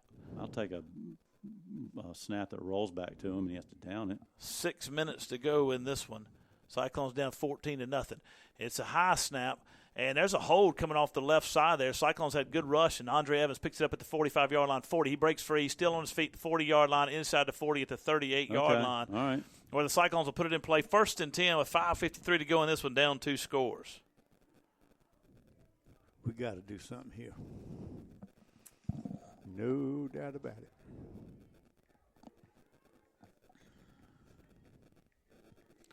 All right, Dan Dunham brings his offense on the field.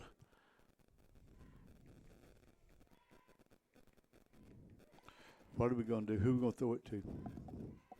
Andre Evans to the right side of the formation along with Jaquan Carter. Trooper Floyd to the left along with Shadim McCullough. Zan takes a shotgun snap. He's going to roll to his left. He throws over there. He's got his man Reggie Heath. Heath's going to get inside the 30-yard line. Maybe he's going to be spotted at the 31. So he picks up about 7 on the play. That's big yardage for the Cyclones tonight. 5:40 to go. Cyclones down 14-0.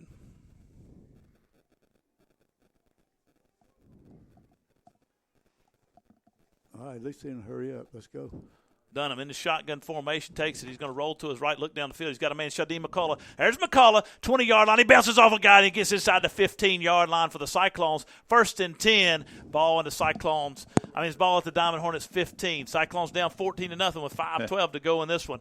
Dunham on the shotgun. Oh, no, there's a timeout on the field for the Diamond Hornets. We'll take it with them, and we'll be back. Cyclone football on WRBK. Bad timeout, in my opinion. Why would you call timeout? Let the clock run. I thought they called timeout. They did. I guess they just didn't want to score. I'd let it run too. I would let the clock run. The clock is their friend. Yeah. That last play put them over 100 yards finally. Who would have thunk? Nobody. 5:10 to go in this one. Wow, that's crazy. I wouldn't have thought so. Lower Richland's they've got a great game plan. I'll tell you that much, and they got the athletes to execute it. Absolutely, 100%. But Chester's at that point, especially in the region right now in this area, where you get the best shot of everybody. They've moved to that point where you get everybody's best shot. Listen, I'm gonna be honest with you. This is a pretty good football team. That's a good football team. Yeah. They really are. They're bigger up front on offense than I thought they would be. They got a quarterback. They got some guys that can run it. Yeah. All right, here we go. All right, Cyclones. All right, Cyclones back here down 14 another 5:10 to go in this one. They have it at the 15-yard line of the Diamond Hornets. Zan Dunham in the shotgun formation rolls to his left. He looks downfield. He's got 2 receivers there. Shadim McCullough was coming open, and the ball was overthrown just a hair, and Shadim lets it fall to the ground. That's not a bad loss. He threw it where only his guy could catch it. So it brings up 2nd down and 10 for the Cyclones. Jeff, are you in 4-down territory here? Absolutely. You don't have much choice. You think so? I think it might ought to be 4-down territory. I think you're right. Jeff, we agree with you. We're not going to kick a field goal. No, we're not going to kick a field goal. Ball's on the right hash. Cyclones moving right to left. Dunham in the shotgun. 2 receivers to either side. Waiting on the snap. Got the shotgun snap. Calls his own number up the right side. 15-yard line. Going to get close to the 10. The Diamond Hornets had a spy on Zan.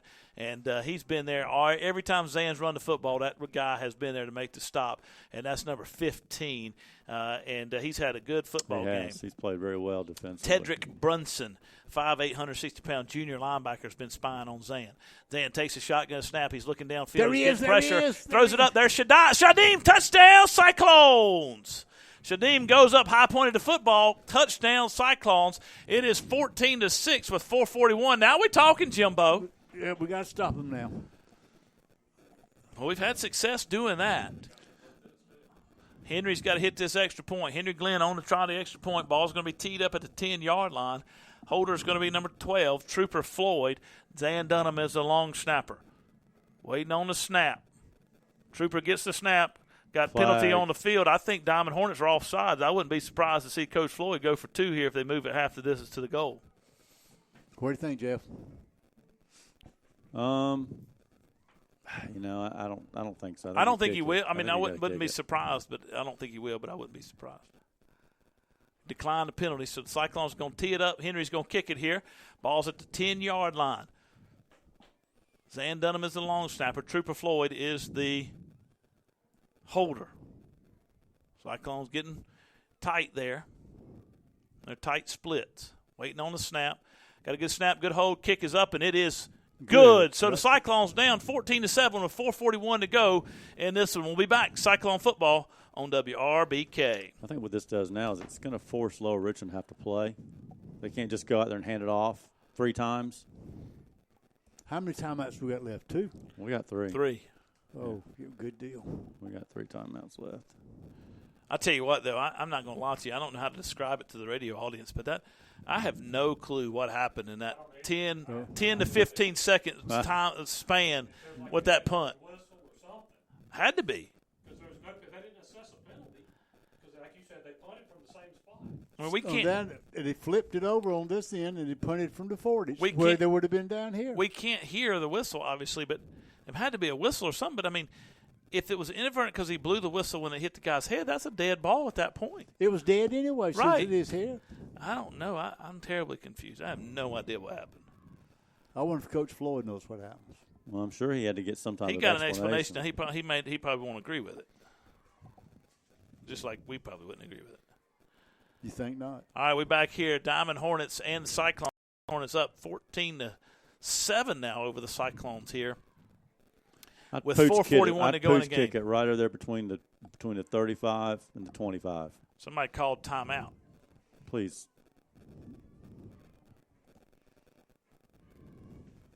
I'm not sure who called it.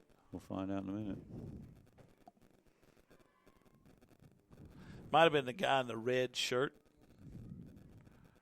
Didn't come onto the field and bring it back and say it was TV timeout. They sent him back to the media timeout. They sent him back to the sideline. Media timeout. You know the guy in the red shirt right here. You know the guy in the red shirt sitting out there. He holds up the sign. How many seconds you got left? When you're in the stadium, when your game's on TV, you're always watching that guy. Yeah, you're bored out of your gourd. Like, come on, dude. Come on, get off the field. Y'all sold enough Jeeps and Fords and everything. That's right. Let's go. All right, Henry Glenn on the kick for the Cyclones now. They're back. I'm not sure who called that timeout. No timeout was taken off the clock. Diamond Hornets are expecting the Cyclones to try an onside kick here. I think it's a little early for that. Here's the run up and the kick. It's going to be a deep kick to Henry. It's going to be taken at the 10-yard line. Bounce inside. It hit the receiver. It's hitting at the goal line. It's a touchback. It hit him and went into the end zone. He called a touchback. The official called a touchback, but it hit the receiver and rolled into the end zone, but he couldn't see it. Right in the face mask. He couldn't see it. That was horrible. That's a huge mistake. Cyclones could have tackled him inside the 10 now, unless that rule's changed, but I thought once it touched him and went into the end zone, it wasn't a touchback. That's right. Well, it hit him in the face mask. It wasn't like he went after it. It just hit him and bounced. It still hit him. He got in the way. So if we were recovered, it should have been a fumble. Right. Unbelievable. They get it on the 20-yard line. moving left to right. 4:41 to go in this ball game. That's been we may not now. Let's let everybody know we don't always understand all the rules, and they change from year in and year out. But that was confusing to us. They handed off to the running back over the left side. He's got some running room. 25-yard line. Cyclone's going to throw him out of bounds at 25, but there's a holding call. Back him up 10, and we'll start at second down and 20 here. The ball will be at the 10-yard line. And the clock stops. It won't Travis, start. Yeah, I don't know. You've been I mean, keeping up with penalties. I don't confess to know all the rules either. I thought for sure that. I mean, I thought for sure if it hit a guy and rolled in the end zone, it hit him. It was a live ball. That's what I thought. That's right. And maybe the referee blew it dead because he But that guy he was the one that couldn't made see the it. call over. He was way on the other side. He couldn't see it hit the Right. guy. He couldn't see it hit his face mask. That's right. Yeah. So, but they're going to back him up to the 12-yard line. Because, see, keep in mind that ball bounced. It's not like it was in the air and it hit his hands and rolled in the end zone. That line judge should have been But down there. line judge should have called him off. That's right. And told him. 4:33 to go in this one. Cyclones defense on the field. First down and 18 for the Diamond Hornets. Quarterback's under center, takes it, hands it off to his running back up the middle. He's got a little bit of running room. Cyclones stop him at the 15-yard line. That's Raphael Pendergrass making the stop. He gets to the 11-yard line, brings up second down and long. Second down and 14 for the Diamond Hornets here. Big play right here, guys. If we can force them in the third and long, maybe throw. I don't know if they'll try to throw it. Cyclones just scored a few minutes ago. They make it 14-7. And now that Diamond Hornets have the ball at their own 11-yard line, moving left to right, second down and 11. Takes a shotgun snap, hands it off to his running back in the middle. He's got a hole with the middle. Cyclones giving chase, and that's A.J. Feaster, along with several others, making the stop for the Cyclones. They get him, gets out to the 22-yard line, 23, so it brings up third down and 7 for the Diamond Hornets here. Cyclones called timeout, and we'll take it with them. And I think they called timeout. Well, What is going on? No, this guy, the linesman's telling them to move a first down, but he's confused. They got over the stone. Now we got another. oh, they need to reset the game clock. Clock's just ticking. They need to reset the game clock. He's telling them to stop it twice. Well, the linesman over there has been I'm blowing, telling you, stopping 10 for a seconds long have time. come off this clock. At least 10 seconds. They need to reset the game clock. That ain't going to happen. Third down and 7. I'm sorry, I thought the Cyclones called timeout. The linesman was over there blowing his whistle with his hands up like he was calling time, stopping the clock. Jimbo, did you see him? No, I was looking at the little judge down there. You looking at the white hat? No, I was looking. All right, so he added 350 from 325 to 350. Oh, that's even better. The ball's third down and 7 at the Diamond Hornets 23-yard line. Big play for the Cyclone defense right here. They're going to hand this off. Coach Floyd's going to be ready to call timeout if the Cyclones make the stop, I would imagine. Now the clock's winding. Diamond Hornets going to let the clock run run. blitz here, maybe try to force them. Yes, sir. Now he's telling him to run the clock. There you go. Well, I don't have a problem with that. Diamond Hornets call their play in. They're in no hurry, nor should they be. I mean, it's going to be. This has been a confusing, wild, bizarre fourth quarter. Cyclones game. 14-7. Yeah, it's been a wacky game as well. The Diamond Hornets bring the quarterback on the field. That's Adams. He's going to stand in the shotgun formation, running back to his left, waiting on the snap. Cyclones bringing pressure. Jordan Bowser up the middle. He's going to try to throw down the field. Cyclones give chase. Jordan Bowser takes him down for a sack at the 20-yard line, a -3. Coach Floyd called timeout. Cyclones will hold them, make them punt it with 3:04, and the clock's still running. And now the umpire's blowing stop the clock. I tell you what, this has been bizarre, man. We got a homer. We got a homer clock operator. No, I'm not going to say that. I will. I just think it's been bizarre. It's really been an interesting fourth quarter. I mean, you look at the back-to-back fumbles. Yeah. One we thought was a fumble, they ruled him down, and then we have a potential scoop and score, which we really just fell on the ball. Cyclones will force a punt here, 4th down and 7. You just can't rush him here, guys. I mean, I think you put a little bit of pressure on him, but you don't rush him. Deep to receive the punt is number 3, Andre Evans. I believe he lost about 3 on that play, but they didn't mark it off, Jimbo. 3 minutes to go in the ball game. Cyclones down 14-7, and they're getting ready to get the ball on this punt as long as they don't fumble it or run through the kicker. I'll take a bad snap. I'll take a punter Slip. catching it and getting on his knees and down it. I'll take anything. We're going to have plenty of time with probably pretty good field position. Punter gets a good snap. Cyclones don't put much pressure on him. He gets Not a a punt. good It's over punt. the right side, off the right foot. It's a wobbly Get away punt. from it. Get away and it's from going to it. hit. It's going to hit a defender, and but the official didn't see it, so it was down at the 50-yard line, which is fine. It's around the same place it hit the defender and Listen, stopped. 2:53 to go, and you got half the field to go with 2 timeouts. I feel You good. got everything in front of you. Especially the way this game has gone Yeah. for the Cyclones. To be in it at this point is quite wild. Cyclones down 14-7, 2:53 to go in this ball game.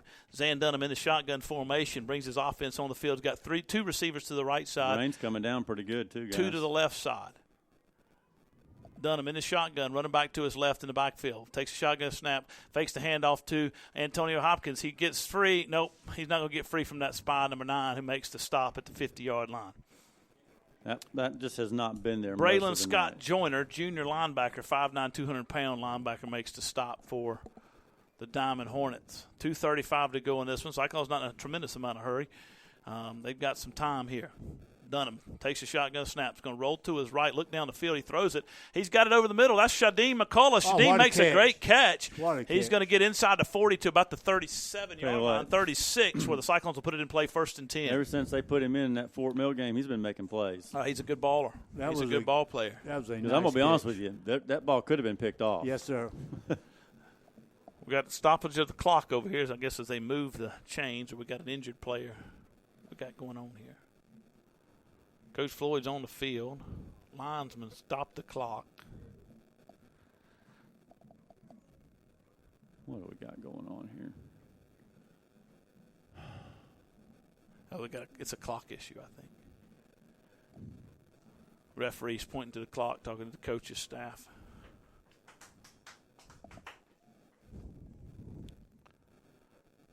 Let's see what we got. Well, he didn't like whatever the referee said. He got didn't on like. his horn. He started probably Yeah. telling his coaches to tell him to do something up here with the game It's clock. 2:07. Let's see if they make any changes. 14-7. Man, this has been a wild fourth quarter. 2:17. Added 10 seconds back. Just the old casual 10-second runoff. Dunham in the shotgun formation, waiting on the snap. He's got the snap. He rolls to his left. He's looking downfield. He's got McCullough. Oh, the ball falls. Woo! Number 15, Tedrick Brunson, almost made an interception. That's why I said, woo, the ball falls incomplete. I thought it was intercepted. That was not the best throw, laid across the middle. And you got to be careful throwing that ball laid across the middle, Jimbo. The only thing that can happen is bad things. And we almost had a bad thing happen. 2:07 to go. Cyclones down 14-7. Got away with one right there. Ball's on the 36-yard line of the Diamond Hornets. Cyclones have to get 7 points here to tie this ball game. Dunham in the shotgun formation. Waits on the snap. Got the snap. Fakes the handoff up the middle. He's got some time to look down the field. He's got plenty of time. Run Now it, he's going to Sam. roll Run to it. his right. He's looking downfield, try to throw it, and he throws it. And he throws the ball out of bounds. Thankfully there that the receiver came back and knocked the ball out of the hands of the defender who was going, looked like make a tightrope interception. Or be close to making a tightrope interception.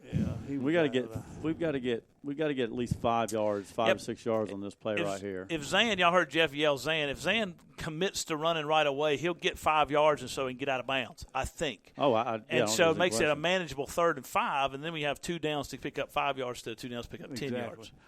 So I'm sure Coach Floyd will have that conversation with him. Dunham in the shotgun formation, moves his running back Hopkins from his right side to his left. Ball's on the right hash, moving left to right. Dunham waiting on the shotgun snap. He's got the snap. It was low, but he's got it. He throws across the field. He's got his man open. Cuts upfield. That's looks like Shadim, and he's going to get First inside the 20 to 25-yard line. And number 4. Excuse me, that's Kamani, and Kamani got inside the 25 to the 24-yard line. So that's to the 22-yard line. So that's enough for a Cyclone I think first it's the first down. time I've seen him on the field tonight. He played defense a good bit. Did 1:47 to go in this one. Ball is into Cyclones' That was a hands. big play right there. Moving right Huge. to left against this Diamond Hornet defense. Cyclones trying to put some points on the board to tie this game up. 3 receivers to the left side. Dunham takes a shotgun snap. He's going to roll to his left. He's got a man open. That's Andre Evans. He got to about the 21-yard line where he was tackled immediately by the defensive back, number 22, who was in coverage. That's Jefferson Watson. Timeout, Chester. Chester calls timeout. We'll take it with him. 1:27 to go in this one. Cyclones down 14-7. We'll be back. Part of the problem, too, we don't have any receivers that can create any kind of separation. That's right. At all. Right. I mean, there's nobody open. Right. That's right. It's not all on the quarterback. It's got to be quick hitters for the Cyclones right now. Exactly. He's got to get open on a route. Exactly. Yeah. All right, if he scores, you go for 2 or you kick for a tie? He's going for 2. There you go for 2. Victor goes for 2. It's gutsy. He'll do it. I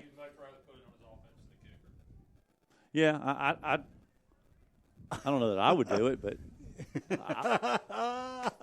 I'm not saying I would or wouldn't do it. I'm just saying that's what he's going to do. Yeah. I know him well enough to know. I've been around him enough in my life to know he's going to go for it too. If he scores, he's got 3 plays to get this first down here, though. That's the big key. yeah, we just got to keep going. We've got plenty of time.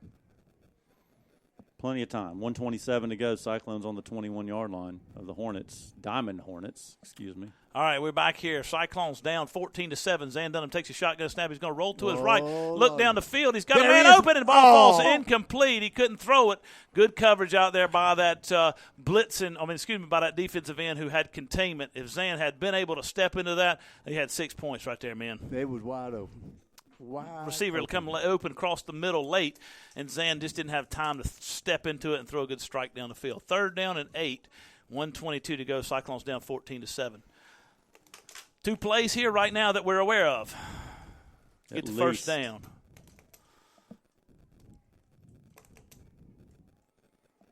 Well, it's getting interesting. 2 receivers to the right side, Jaquan Carter and Shadim McCullough.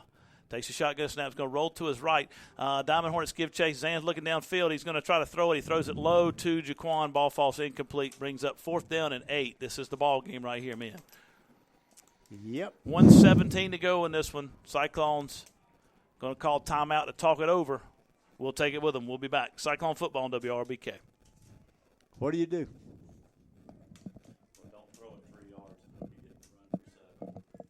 No, make sure you get your first down. You got to throw the ball past the sticks or close to it.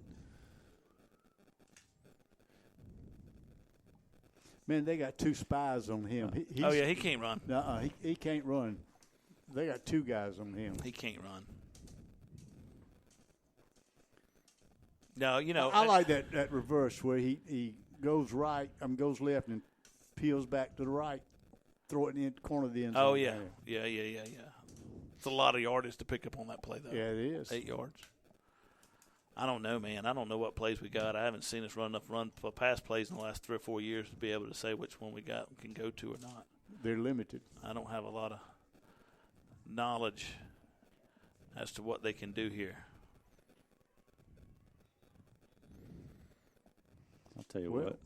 If I was all right, we're back here. I'll do a reverse. We're back here. Diamond Hornets change of direction. Have a 14-7 lead over the Cyclones. 4th down and 8 with 1:17 to go in this one. Cyclones have the ball at the Diamond Hornets 21-yard line.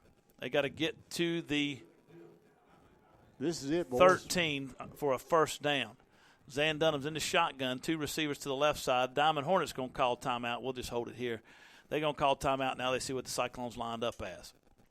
I don't know why they would do that personally, because Cyclones have been in that same alignment and really with the same personnel for the last 3 possessions. So we'll see what they got going on here. But that's the question we were talking about in the last break is what do you do and what play does Cyclones call?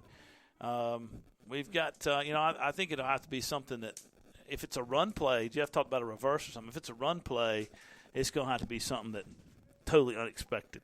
You got to get the first down. If it's a pass play, I think he'll roll Zan out and try to get McCullough coming across the middle on the drag and run a couple guys in to see if he can't get a little a guy to come open on a rub play or something like that. I don't know. We'll see what they do. Cyclones don't really have an 8-yard pass play, 10-yard pass play, or we haven't seen it a lot. I'm not sure they have it. We just hadn't seen it a lot, hadn't needed it a lot. So we'll see what they're able to do right here. And this is the ball game is on the line at this point. 2 receivers to the left side, Raphael Pendergrass and Andre Evans. To the right, Shadim McCullough and Jaquan Carter. Antonio Hopkins in the backfield with Zan Dunham, 5-man offensive line. Dunham takes a shotgun snap. They're going to come in, throw it up there. That's Reggie Heath Jr., and he got a penalty, though. Holding. We got a 10-yard holding penalty, automatic first down for the Cyclones, and the Cyclones will have it, and we're in business, man. I sure wish he'd have caught it, though. Yeah. I do, too. Reggie Heath, that's good coverage. I mean, it's holding, but at least the guy got back and knocked the ball loose so that Reggie couldn't catch the ball in the end zone. Reggie's saying, my bad, but it was close. But that was an incomplete pass, but there's going to be a penalty on the defender. It'll be a first down. Automatic first down. Automatic first down. Ball's going to be on. It's going to be first and 10. Depends on what he calls. It's either going to be a hold or interference. I think it's a hold. It'll be half the distance if it's interference. It's 10 yards. I think he had him right here. 10 yards if it's a first. It's a hold. Yeah. So it's a holding call on the defender, the cornerback out here, number 14. Cyclones will have it. We're back in business. Cyclones have it first and 10 at the 11-yard line of the Diamond Hornets. Alex Moore, the safety, was the one called for the holding play. Holding penalty on Reggie Heath Jr. Thankfully, Zan threw it there so that the hold would certainly stick. Oh, he had him beat. Yeah, he had him beat. He was beat. No question he had him beat. First and 10 for the Cyclones. Ball's at the 11-yard line. We got 1:11 left in this one.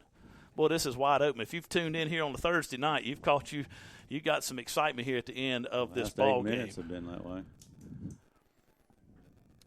Zan Dunham takes a shotgun snap. He's going to roll to his right. He throws it out there, and that ball falls incomplete. There's a penalty coming in, or pass interference. That's going to be half the distance to the goal, and a first down for the Cyclones. Absolutely. But this ball, I can't believe he called it, actually. I didn't think he was going to call it. I thought their feet got tangled up. That was a gutsy call. I think he came over the top of his back, Clint. Think so? I do. Pass interference on the defense. It'll be half the distance to the goal, so the ball will be right at the 5.5-yard line where the Cyclones will have it first and goal from the 5.5.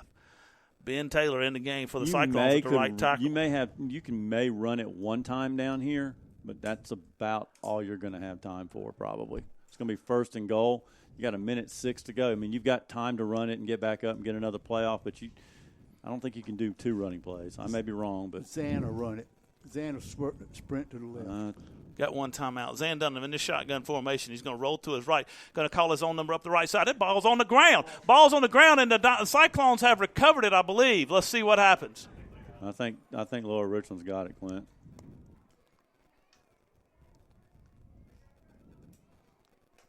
No signal yet. Nobody's jumping up happy. Cyclones recover the football. All right, let's go. Let's go. Come on, let's go. What a break. 53 seconds left. Dunham fumbles the ball. I thought so, too. Dunham's in the shotgun formation. Ball's at the 11-yard line. Takes shotgun snap. He can't do that. It's automatic. Oh, no. That's intentional grounding. We saw that. That's a penalty. That's Union. Dunham takes a shotgun snap, throws it down, and they haven't thrown a penalty yet, but that's a 5-yard. That's an intentional grounding penalty. Lost it down. We saw that at Union in the Upper State Championship, if you recall. They haven't called it yet. They hadn't thrown it yet. Man, that's a penalty right there. Wow. Cyclones done got 2 breaks on this drive.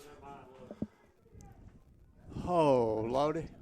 Wow, that just tells you the officials really don't have a grasp of the. I'm starting to see third and goal from the. I'm starting to see how the things in the fourth quarter have unfolded with officials. 3rd and goal from the 14 for the Cyclones here. Dunham takes a shotgun snap. He fumbles the snap. He's going to look down the field. He's going to throw across the field. That's Reggie Heath. The ball falls incomplete.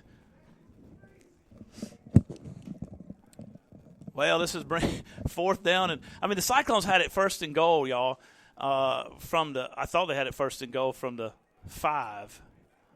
Dunham fumbles. Why did we not get a first down on that pass interference? I thought it was automatic. We did. It was first and goal. It was first and goal. Oh, that's right, because he spiked the ball. Right. Dunham fumbled. So it's 4th and goal from the 15-yard line for the Cyclones here. They've had 2 penalties that in some ways have bailed them out. We'll see what happens here. Dunham in the shotgun formation. Two receivers to the right side. Takes a shot, gets a snap. He's going to roll to his right. Look back across the field. Throws there it back. He is. He's open. Shadim McCullough's up there. The ball He is got not. it. Touchdown. Touchdown, Cyclones! He caught the football.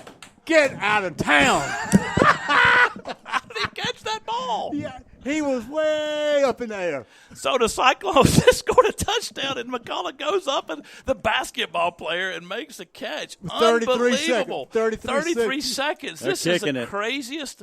They're kicking it, guys. Cyclones going to kick it here. I'm surprised at that. This is the craziest ending to a football game I think I have ever called. I think it's the last 8 minutes of this game have just been bizarre.